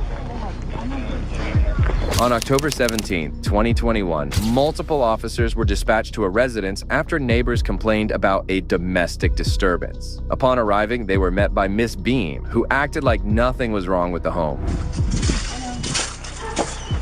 Hi. Hey, how you doing? I'm Officer Craig with Adams Park County Police Department. We got a call about a domestic disturbance here? No, the dogs are back there, but we're fine. Okay, but can you tell me what happened? We're just mad at each other. Okay. Just screaming. We scream a lot. Can we, yeah, can we get him to come out? What? No. What do you mean no? He's, no. Okay. So, you can go over here and talk to him for me, please, but we need for him to go ahead and step out. No, okay? no. Please don't. So, look, we're mandated by the state. We have to. We have to talk to him. We gotta talk. Please. Yep. He's fine. I understand. Okay. Here, come over here and talk to Go ahead and talk to him. No, I would not like to. Please. No, so- you guys don't have to. Please, I know you don't. At this, ma'am. For this we do. Yes, Okay. ma'am. So, can you just go over there and stop over there and talk to them? No, I would not like to. So, I need you to, though. Right. Right now. Because I need you guys to tell me what happened. Nothing. But look, I can see there's blood on your hand. Yeah, that's I his. understand. But I understand. So, he cut his hand on the door. No, please. No, this is my house. No, Ma'am, ma'am. No, this is my house. The officers explained their duty to head inside the home and check everything. As Miss Beam resisted, the cops had to use force to escort her away and force their way inside. Done talking. Come over here now. No, this is my house. Or you go to... This is my house. Why are you opening my door? Huh? This is not okay.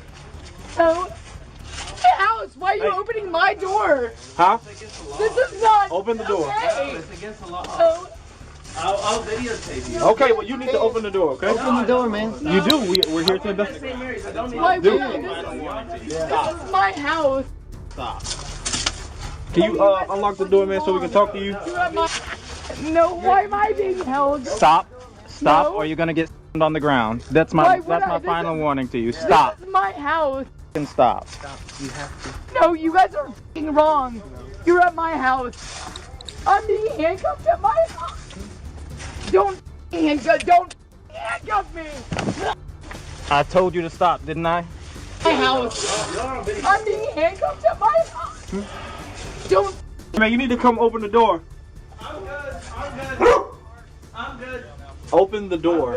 I'm good. Open the door, man. No, Sir, we are here investigating. I have not done anything wrong. I need so look. I put myself on my own door. I know, so come out here and tell I'm not, me. because my You gotta tell me. officer, I know what y'all do. I understand, man. As the cops quarreled with Beam's husband, one of the officers took her away to put her in his police cruiser. However, the situation quickly went from bad to worse as the officer unnecessarily escalated what could have been a simple resolution. I didn't ask you to come here. Don't put me in that f***ing car. You're going to jail now for obstruction. From what? You came to my house and you put me in f***ing cuffs. Why are you doing this? Let's go. Why you? No, and no. You came to my property. And why are you doing this? Why are you doing this? Please help me. You just came into my house. I had no f***ing problem. You just arrested me for nothing. Why are you doing this? Why You're going to jail for obstruction. We already explained it to you. I literally was at my house. You knocked on my door. Why are you? I honestly don't know why. You got anything on you I need to know about? No, I have nothing on me. Okay. Why are you doing this to me? Go ahead and have a seat. Why are you doing this? Stop. Have a seat or you can catch another charge. That's your choice. I have no reason that you should charge me for anything. Stop. Do not pull away from me. Officer Williams mercilessly is Beam face first onto the floor, leaving her in tears. Little did she know the worst was yet to come. Get up. Get up. Get up.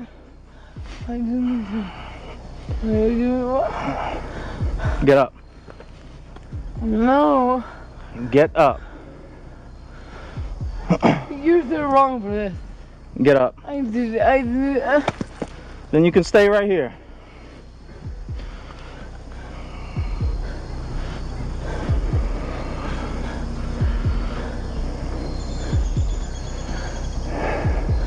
I don't do anything. We didn't say anything about. Do you have any on you? Why are you treating me like this? Get up. Stop touching me.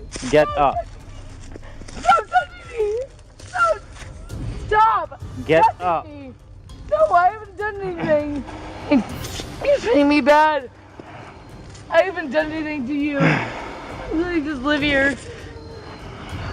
I don't know why you're doing this. I really don't. I don't. I think you're a good person. So why The longer you this? stand here, the more charges you're gonna get. Every time I tell you to get up and you don't, that's obstruction. But why am I getting any charges? I haven't Get done up. anything. No, That's not one. fair. It's not fair. I Get haven't up. done anything. I haven't done anything. Get up and get in the car. Okay. Stop. Do not touch me. Get Do up. not touch me. Let me get up on my Get own. up. As soon as you get up, I'll let you go. Well, don't touch me. Get up. Let me get up on my own. Let's get up. Please let me get up Get on my up. own. That's two. Please let me get up on Get my up. own. It was still unclear as to who had called the cops and whether any domestic violence occurred in the first place. The officers were only adamant about racking up charges and punishing the poor woman. Please let me get That's up on three my charges. own. Please Get up. let me get up on my own. That's four. Please let me get up on my own. Please let me get up on my own. Please. Let's go in the car or I'm going to slam you on the ground again. Me. In the car. People think I'm crazy. It's insane. In the car. You're insane. You're insane. You're insane. Get in the car. This is why people are Go. mad at you. I don't care. I didn't do anything. Get in the car. What have I done to you to maliciously Get hurt in the you? car. I don't No. care. Get in the What car. have I done? I'm just a human being. Stop. Stop. Stop. Stop. I have not done anything to disarm myself. Please, man, help me. Please. Get in the car. I haven't done anything. I've not said no to anything. He's hurting me. Please. Get in the car. He's trying to hurt me. Get in the car. I live at this house. I live right here. Please, please, please. If this wasn't enough, the cop did the unthinkable as he brutally slammed her on the ground once more, this time knocking her unconscious. I'm not This is my last time telling you, or I'm gonna slam you on the ground. I have not done anything to abstain. Get in the car. Please help me. I'm Please. trying to be nice. Get in the car. I literally live at this house. I've not done anything to Get in the car. No, no, help. Are you kidding me? Bro. Get up. Can you please get this on video? Please get this on video. No, please get this on video. Get up. Girlfriend. No, no, that's my Up. I'm gonna check my pockets right now. But that's my girlfriend, dude. Why did you throw her down? Get up. Why did you throw her down? She was pulling away from me. Okay, so what is that? You're right. I don't Get have up. anything on me, guys. I'm a law-abiding citizen. I pay for y'all's goddamn taxes, bro. Come on. This Now is for not essential. Can we get EMS around? This is not at this police, man. Stop being like this. So what happened? Search me. I will turn. I will turn. We don't know. They were covered in. We tried to talk to them. You gotta stand up. Let's go. Get her up. Hit her head pretty hard. Get her up. You might want to touch her for concussion. We have EMS on the way.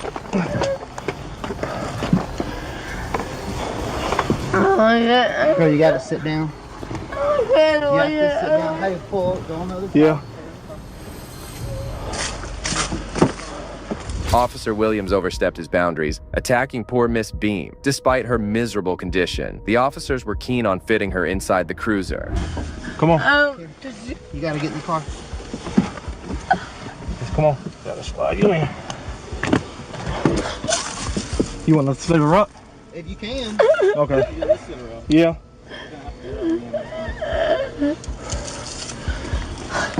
Hey, can you give me a hand with...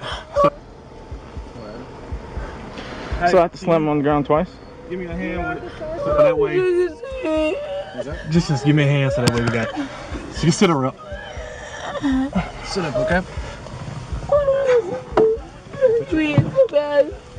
Just turn her feet in. They want her to... We gotta close the door because she'll come out. Come. Go ahead. I got it.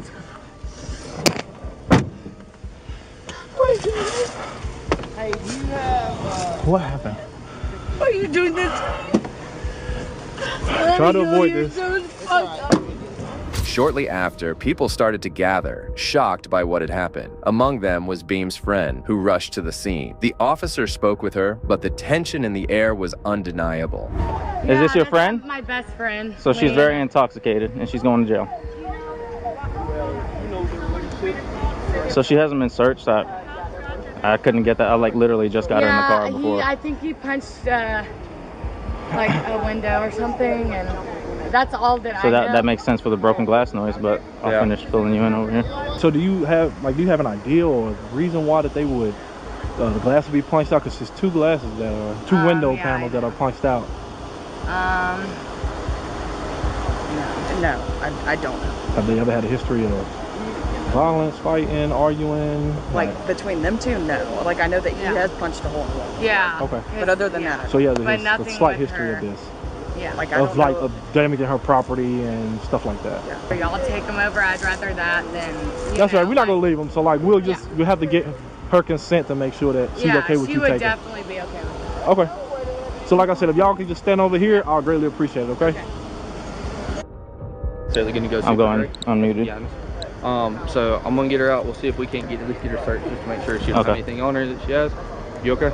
Yeah, I just saw you wiping off. Well, when we grabbed, little- he's covered in blood when we grabbed him, and there's I'm pretty sure she was too, and I got cut. I don't know if that's gonna. Finally, a sergeant arrived on the scene and went over to confront Ms. Beam, whose condition was worsening with each passing second. I'm Sergeant Emmett of the Clark County Police Department. What's your name?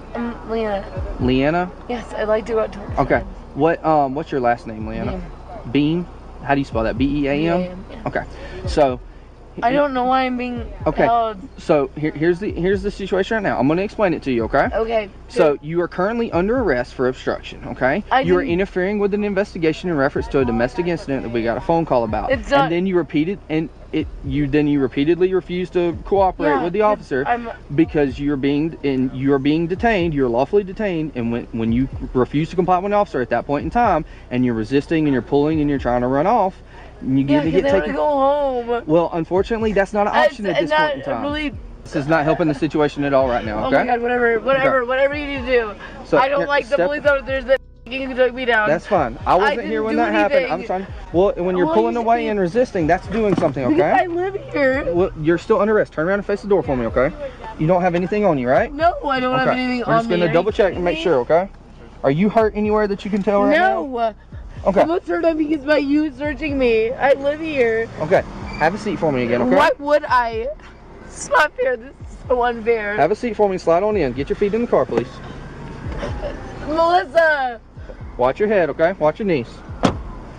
It was later revealed that no crime had been committed earlier, and there was absolutely no reason for the officers to make an arrest. It's bizarre how these pigs turn simple situations into such chaos. She didn't want to get out of the way, didn't want to allow them to do their investigation, and then he's cut up and bloody, and then he didn't want to let us do anything, wanted to fight against us, so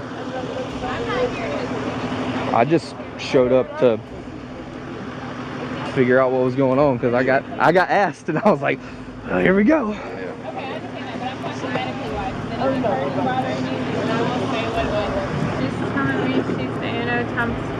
She's what? She's ANO times 4. She's answering all my questions privately. She's saying she doesn't want medical attention. What do you? I mean, I just wanted to make sure she was fine. Yeah, she says that she doesn't. All right. She doesn't think. Thank you, guys. Out, I'm gonna go. Yeah, you're still under arrest. Ms. Beam was later taken to the police station and charged with multiple obstruction counts. However, as the police department reviewed the case, they determined that Officer Williams' actions violated departmental policies. As a result, he was immediately fired. All the charges against the woman were eventually dropped. Well, this case was tragic. The next one will leave you stunned once you see the corrupt cop's entitlement. You check him? You got anything on you, buddy? I'm scared right now. He's at him for no reason. On October 13th, 2020, off-duty Chicago police officer Joseph Cabrera went over to a couple parked in his neighborhood and started yelling at them. The guy came out and confronted Cabrera, who grabbed him by the neck. In response, he punched Cabrera in the head. After this, the ignorant cop took out his weapon and round towards the guy, which he missed. He immediately contacted 911 and falsely claimed that the victim had attacked him. Hey, stay right there. Stop. I wasn't doing anything. Stop, okay? I'm scared. He at me. Okay, when I say stop. Stop. I'm not doing anything. You got anything on you? No, dude? You could check Keep your hands up. and everything. Keep your hands up, dude. I didn't do anything, officer. He Okay. You can understand our friends. Relax. All right, hey, dude. Relax. What do you mean? Why are you putting me in handcuffs? He's relax. I've seen everything. All right. Like I said, buddy, you're just being held while we figure out what's going on, okay? What do we need? He shot me. All right. Get him in the car. Why me? Why do I gotta go in the car for? We're figuring this out. Why do I have to be in the car? Nothing on him. We checked him. Shockingly, the victim was the one who ended up handcuffed and sitting in the police cruiser. According to the victim, Officer Cabrera appeared to be intoxicated and was struggling to control himself. You should put him. He's though. Hang on. Are you serious? Listen, I've been talking to you this whole time, all right, bud? You said you're P, all right? Yeah. You need an ambulance? I don't know, man. I'm pretty upset right now. They were with them, 812. Are we slowing it down yet? Or I don't know. The same. Guys are cutting out. Relax. That's me. Yeah, I'm feeling. I don't know. You have palpitations. You okay? You want me to call you an ambulance? You want me to call you an ambulance?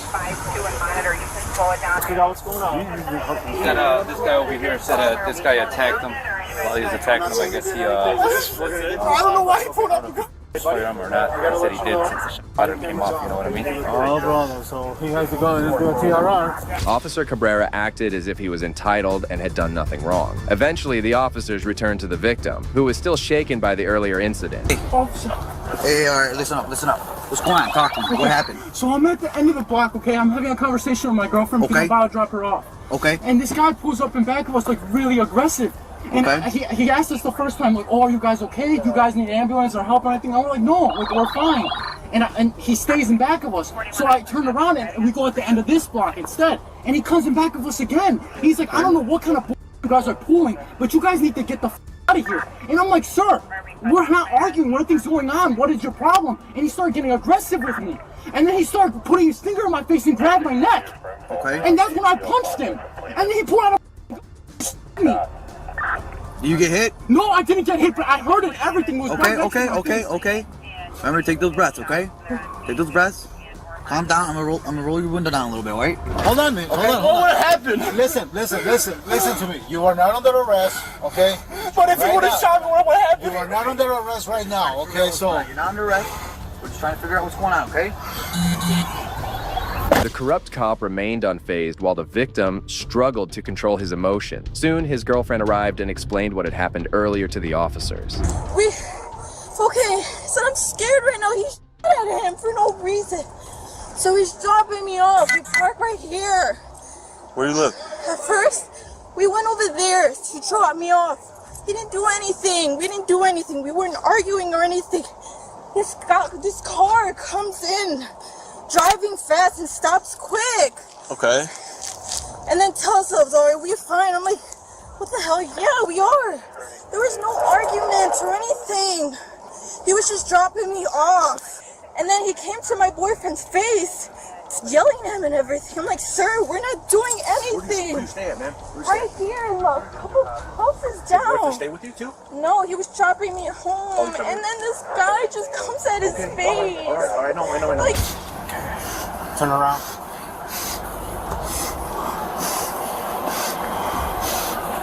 Try to control your breathing, man, okay? In through your nose, out through your mouth, okay? Okay. You're not hurt or anything, right? I don't see any. Was your girlfriend in the car? She was there the whole time. She's seen everything. She's over there. She's over there? Okay. Have a seat. Have a seat, okay? Okay. Just relax. Moving on, here's a moment when a tyrant got some quick karma in court. Date of birth? 12/18/70. And that will make you how old? 52, sir. And the last 4 digits of your social security number? Mr. Noel, Special Prosecutor Hurdle has charged you with 15 counts of criminal conduct. And I'll go through it. Count 1. Corrupt business influence is a level 5 felony. It would indicate that pursuant to Indiana Code 35-44-1.1-2-1 that on or about a period of time from November the 9th, 2018 and August the 16th, 2023 in Clark County, state of Indiana, you did knowingly or intentionally through a pattern of racketeering activity acquire or maintain, either directly or indirectly, an interest in or control of property or enterprise contrary to the form of the statute in such case made and provided. Count 2, theft as a level 5 felony. You then personally sold said Hellcat for $83,000, $83,716. Count 4, theft is a level 6 felony under Indiana Code 35-43-4-2A. Jamie's wife Misty and their daughter Casey also face multiple felonies. It's truly bizarre how this sheriff engaged in such blatant and extensive corruption while remaining in the department for so long. September the 14th, 2022, in Clark County, state of Indiana, you did knowingly or intentionally exert unauthorized control over the property of Utica Volunteer Firefighters Association with the intent to deprive Utica of any part of the use or value of the property, said property having a value of at least $750 and less than $50,000. That being on August the 11th, 2022, you, in your capacity as Clark County Sheriff and public servant, did knowingly or intentionally assign to Rodney Walker, an employee under your supervision, duties that were not related to the operation of the governmental agency that you serve, that being sheriff, assigned Walker duties on your personal property, rental properties, father-in-law's property, pole barn, property of Utica Fire Department. And count 15. Official misconduct is a level 6 felony. It would indicate that between November the 9th, 2018 and December the 31st, 2022 in Clark County, state of Indiana, you, a public servant, that being sheriff of Clark County. Jamie showed no remorse as he sat through the proceeding, during which the judge read out the 15 charges against him. Afterward, the state attorney argued that he should be held without bail. However, the judge eventually decided otherwise, not knowing it would later prove a mistake. Mr. Wilder, I'll accept your offer. He will surrender his passport to you by noon tomorrow, and then you will surrender it to the court by 4 p.m. next Monday, because it's my understanding the court here is closed tomorrow. Yes, sir. He will surrender all firearms except one shotgun of his choice to Indiana State Police. Being from the country, or as Mr. Wilder said, Washington County, I keep my shotgun double lock near me, along with my 45. But I think one shotgun for personal protection is appropriate for him to maintain. He will not leave the state of Indiana without permission of the court, and he'll post $75,000 in cash. This is a unique case. Mr. Wilder, I know you wanted him released without posting any bond, but it's a unique case, and you don't like my decision, I'm happy for you to appeal it. It won't be the first time you've appealed me, and the Court of Appeals told you I was right, so I'm happy for you to accept that challenge if you so please. After announcing everything, the judge made one thing very clear. Mr. Nolan. Yes, Your Honor. You keep one shotgun only. Try to deceive me, you will not like the consequences. Yes, understand? Yes, Your Honor. And then, Judge, the issue of return of all other items, see if we can just take them in another hearing. Well, it wasn't set for today, so no, yeah, we'll deal with that at another time. I assume now that everything's going to be unsealed, there'll be a lot of new things brought before the court that yes, sir. We'll address in due time. Thank you, Judge. Anything else? No, Your Honor. Nothing else from us, Judge. Thank you. All right, we'll be off record. Thank you all. Jamie was granted bail, but it didn't last long, as he ended up breaking the sole pact he made with the judge. In March, officers raided his home and discovered multiple hidden firearms. He was summoned to another court hearing, and the judge didn't mince words this time. You are not the law. You don't interpret the law. You don't enforce the law. You're not above the law. I find that you are in contempt of this court. Take him into custody. No, that's enough.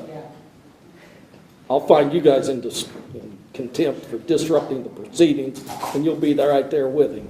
Surprisingly, Jamie once featured in the A&E series named 60 Days In, and the judge made sure to reference that while punishing him for this offense. Now, what is an appropriate sanction? The question is, I can sentence him up to 180 days without a trial, or I can sentence him to a day, or I can release him. You know what I think the answer is? 60 days in. That's what I think the answer is today. Jamie Knoll was sentenced to 60 days in prison and is currently facing 31 felonies. He is about to go to trial soon and could be in jail for a long time. This judge really tore into the cop, but this next judge took things up a notch. On the unclassified felony of armed criminal action, I sentence you to a term of incarceration of 6 years in the Missouri Department of Corrections. Officer Eric DeValcanera was found guilty in the death of 26-year-old Cameron Lamb. Judge Dale Youngs announced his sentence, but had some important words for him before doing so. The parties have a right to expect that no matter what I hear, I will only consider factors that are appropriate and that I will disregard those that are inappropriate. And that is what I've done here. And as a result, I've concluded as follows. There are a number of facts in this case that are both and mitigating, sometimes all at the same time. First and foremost is this undeniable and uncontested fact. Cameron Lamb is dead. And Eric DeValconaire killed him. That's undisputed. Cameron Lamb was by all accounts a helpful and loving son, brother, father, and friend. People who have contacted me and who I have heard from today have described him as funny, caring, giving. Miss Gray called him a protector, a jokester, and my favorite of all the ones that I read, not a saint, but our angel. Cameron Lamb's death leaves an irreparable and unfillable void in the lives of his family and his friends, and also in our community. Also, as I'm weighing all these facts, it can't be overlooked that the events of December 3rd of 2019 were initially set into motion by Cameron Lamb and his decision to chase his girlfriend through city streets at dangerously high speeds, putting motorists and other members of the public at risk. The judge narrates the events that unfolded, and you'd be shocked to see the officer's disregard for citizens. Those events tragically concluded with the actions of Troy Schwam and the defendant. Pulling up to defendant's house, Sergeant Schwam pulling into the driveway, immediately getting out with his weapon drawn, rapidly moving into the backyard, carport, garage area of the house, and defendant doing the same. Both without taking a breath, without pausing for the briefest of moments to consider where they were going, what they would find when they got back there, whether they were acting lawfully in doing so, and whether there might be some other safer option, without so much as a, "Hey Troy, wait." At any point, Sergeant Schwam and the defendant could have done this, a fact that is made even more aggravating as the court considers an appropriate sentence in this case by the fact that the one person who ultimately did take a breath that morning was Cameron Lamb. He did this when at some point, while he was chasing his girlfriend, he decided to discontinue the chase and to go home. The video from the helicopter shows this decision, shows how it played out. Cameron Lamb is not racing through the streets of his neighborhood at this point. He's not driving through yards to get away from anyone. He does not abandon the truck and let it roll into someone's yard while he flees on foot. Rather, he simply pulls into the driveway of his home, pulls around back, puts the vehicle into reverse, and slowly begins backing it down the driveway under the carport and into his garage. Cameron Lamb was violent by the racially motivated officer. The 26-year-old was calmly sitting in his pickup truck when this pig shot him. And Sergeant Schwam and Eric DeValconaire arrive, and as the court has found, an encounter that was over and a situation that had de-escalated was again escalated by what I have found, rightly or wrongly, was their unlawful entry into the backyard carport area and confrontation of Cameron Lamb. This is an aggravating factor. The circumstances of the offenses described during the trial, however, also provide the court with a mitigating factor. I found, as I've considered the evidence in the case, that the defendant, Eric DeValconaire, testified credibly at trial that he was rushing to provide cover for Sergeant Schwam, who had rushed into the backyard with his weapon drawn, prompting the defendant to do the same from the other side of the house. Although not in the court's view, again, rightly or wrongly, negating his obligation to act with reasonable care, as the court found he has failed to do, his natural reaction to protect his partner is a factor for me to also consider. And let's also be clear, and it is hard to accept this distinction, I know that. Murder and involuntary manslaughter arising from criminal negligence are two different things. They are different legal concepts. They are different things. After siding with Cameron the whole time and acknowledging that the officers him, the judge eventually started to develop a soft corner for the officer. Eric DeValconaire is not Derek Chauvin, George Floyd. Eric DeValconaire is not one of the 3 men in Georgia convicted of running down and murdering Ahmaud.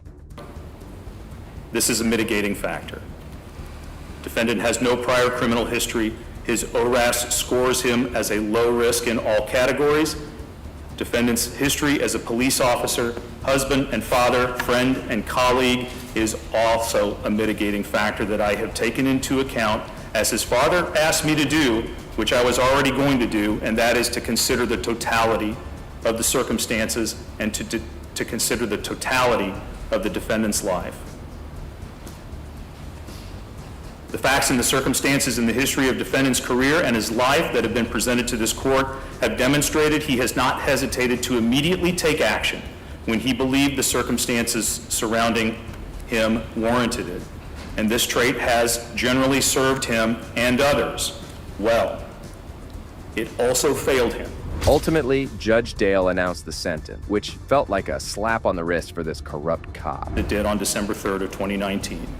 All of which, however, leads the court back to where it began, an evaluation of the impact of the defendant's crime on Cameron Lamb and his family. Cameron Lamb is Eric DeValconaire, and the court has found that that happened because the defendant acted without considering or being aware of the substantial and unjustifiable risks associated with his conduct, and that his actions were a gross deviation from the standard of care that a reasonable person would exercise in the situation. Having concluded, as I have, having considered all those factors, I ask counsel if there's any legal reason or cause having been shown why sentence and judgment of the court should not now be pronounced. No, sir. Eric DeValconaire, on count 1, the Class E felony of involuntary manslaughter in the second degree, I sentence you to a term of incarceration in the Missouri Division of Adult Institutions of 3 years. On the unclassified felony of I sentence you to a term of incarceration of 6 years in the Missouri Department of Corrections.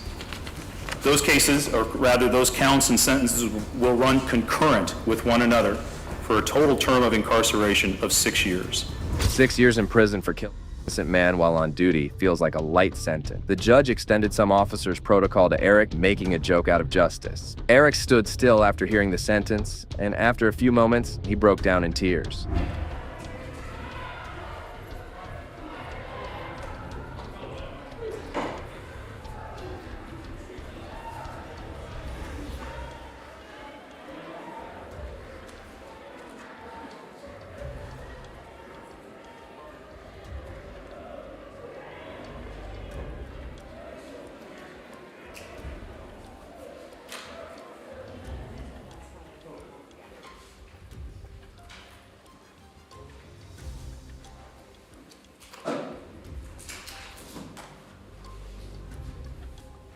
Well, this officer showed some emotion. Here's a cop who had no remorse throughout his sentence. Court at this time will impose a sentence of 90 days, require you to pay a fine of $1,000. Euclid police officer Michael Amion was charged with repeatedly punching a man at a traffic stop. Although Michael claimed he only did it for self-defense, the judge had a different idea. We, the jury, being duly impaneled and sworn, do hereby find the defendant Michael Amiot guilty of a misdemeanor of the first degree in violation of section 2903.13A of the Ohio Revised Code as charged in count 2. We do so render our verdict this 29th day of July 2022, signed by all 8 jurors. Verdict. We, the jury, being duly impaneled and sworn, do hereby find the defendant Michael Amiot guilty of interfering with civil rights, a misdemeanor of the first degree, in violation of section 2921.45A. After 5 days of trial, Michael was found guilty of 1 count of and 1 count of interfering with civil rights. On behalf of the defendant, do you wish the jury poll? Yes, Your Honor. Juror number 1, is this your verdict? Yes, it is, Your Honor. Are these your verdicts, I should say? Yes. Juror number 2, are these your verdicts? Yes. Juror number 3, are these your verdicts? Yes, Your Honor. Juror number 4, are these your verdicts? Yes, Your Honor. Juror number 5, are these your verdicts? Yes. Juror number 6, are these your verdicts? Juror number 7, are these your verdicts? Yes. Juror number 8, are these your verdicts? Yes. Anything further of the jury? Ladies and gentlemen of the jury, I want to thank you all for performing your civic duty. Your job was not to prove anything or disprove anything. Your job was to determine what was presented to you, determine the facts, apply the law, render a verdict. You did that. You should leave feeling that you've done your job. No second guessing, you've done your job. If someone else didn't, that's not your job. You've done it. With that, you will be discharged. If you'd like to hang around a few minutes and talk with me, I will do that. If you do not, that's entirely understandable. Sometimes the lawyers would like to talk with you to determine how they came across to you, but again, that is your decision as to whether you wish to speak with them. With that, anything prior to discharging the jury? No, Your Honor. After thanking the jury, the judge ended the court proceedings. The next day, Michael, who had sat through the trial with a straight face and no visible emotions, was sentenced. Based upon the evidence presented and the pre-sentence investigation, the court at this time will impose a sentence of 90 days, require you to pay a fine of $1,000, and will require you to pay the court costs. In addition, the court will suspend the sentence of 90 days, place you on non-reporting community control for a period of 1 year. If you violate during that 1 year, then the court will retain the ability to impose the sentence. Anything on behalf of the state? No, Your Honor. On behalf of Ms. Dandian. However, given the length of time involved here, the court will use the as opposed to the violation of civil rights. Not saying they weren't violated, but given the length of time, the court will use the assault charge. Anything else? Thank you, Your Honor. That's all. Good luck to you, sir. Thank you. Michael was given a 90-day sentence, which was eventually discarded, and he was given a clean chit. However, he won't terrorize anybody again, as he was fired from the police force. Next, this officer committed something even more horrible and was rightfully sentenced by the judge. As we, the jury, having found the defendant Aaron York Dean guilty beyond a reasonable doubt of the offense of manslaughter, assess his punishment at confinement in the Texas Department of Criminal Justice for 11 years, 10 months, 12 days. Former Fort Worth police officer Aaron Dean fatally shot Gianna Jefferson through her bedroom window while responding to a call about open doors at her home. He was charged with, and here's the footage of moments before his sentencing. Good afternoon. The jury has sent a note or given me notice that they have reached a verdict. Are both sides ready to receive the verdict? State's ready, Your Honor. The defense is ready, Judge. All right. Y'all did fabulous when we did the guilt-innocence verdict, okay? Same rules apply. I don't know what this verdict is. Can't have any emotions, all right? Let's bring them in.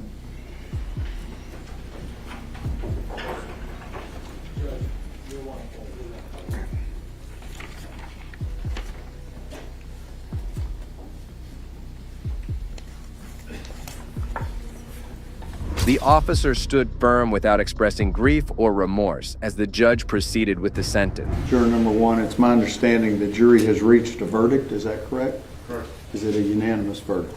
Yes, Your Honor. Okay. If you hand it, please, Deputy Nicholson. Mr. Dean. Verdict reads, we the jury, having found the defendant Aaron York Dean guilty beyond a reasonable doubt of the offense of manslaughter, assess his punishment at confinement in the Texas Department of Criminal Justice for 11 years, 10 months, 12 days. They do not assess a fine. And it is signed by the presiding juror. You may be seated. Thank you very much. Members of the jury, as we went through before, I'm going to call your juror number and ask you if this verdict is your individual verdict. Juror number 1, is this your verdict? Yes, Your Honor. Juror number 3, is this your verdict? Yes, Your Honor. Juror number 4, is this your verdict? Yes, Your Honor. Juror number 6, is this your verdict? Yes, Your Honor. Juror number 9, is this your verdict? Juror number 14, is this your verdict? Yes, Your Honor. Juror number 15, is this your verdict? Yes, Your Honor. Juror number 21, is this your verdict? Yes, Your Honor. Juror number 31, is this your verdict? Yes, Your Honor. Juror number 32, is this your verdict? Yes, Your Honor. Juror number 37, is this your verdict? Yes, Your Honor. Juror number 38, is this your verdict? Yes, Your Honor. Your verdict will be received and filed. Thank you very much. Mr. Gill, Mr. Brissett, is there any legal reason why sentence should not be pronounced? No legal reason. Mr. Dean, it's the jury having found you guilty of the offense of manslaughter and assessed this punishment. It's the order of the court you be remanded to the custody of the sheriff, be delivered to the director of the Texas Department of Criminal Justice to serve your sentence as required by law. The jury ultimately convicted him of manslaughter rather than murder, and he was sentenced to 11 years in prison. You will receive credit for all the time that you have served in custody on this case from the date of your original arrest up until today, which would be the date of sentence. You have the right to appeal the jury's decision. You do so by giving written notice of appeal to the Second Court of Appeals here in Fort Worth within 30 days. If you are indigent and cannot afford a lawyer, I would conduct an indigency hearing to determine if you are indigent. And if you are indigent, I would appoint a lawyer to represent you on appeal and provide you a record of this appeal of this trial at no cost. Mr. Gill, Mr. Brissett, if y'all will remain on his case pending his decision whether he wishes to appeal, and if you'll furnish the information for the trial court certification of appeal before you leave here today, I would appreciate it. Is there an allocution? You may be seated. Thank you very much. Well, that brings us to the end of this video. As we've seen today, corrupt cops who think they're untouchable are often the ones who fall the hardest. Whether they're caught on camera, exposed by brave citizens, or set up by their colleagues, instant karma is always lurking around the corner. If you agree with me, please consider showing your support by liking this video, and also make sure to subscribe to stay informed about future cases like these. Also, if you enjoyed this video, check out the next video here.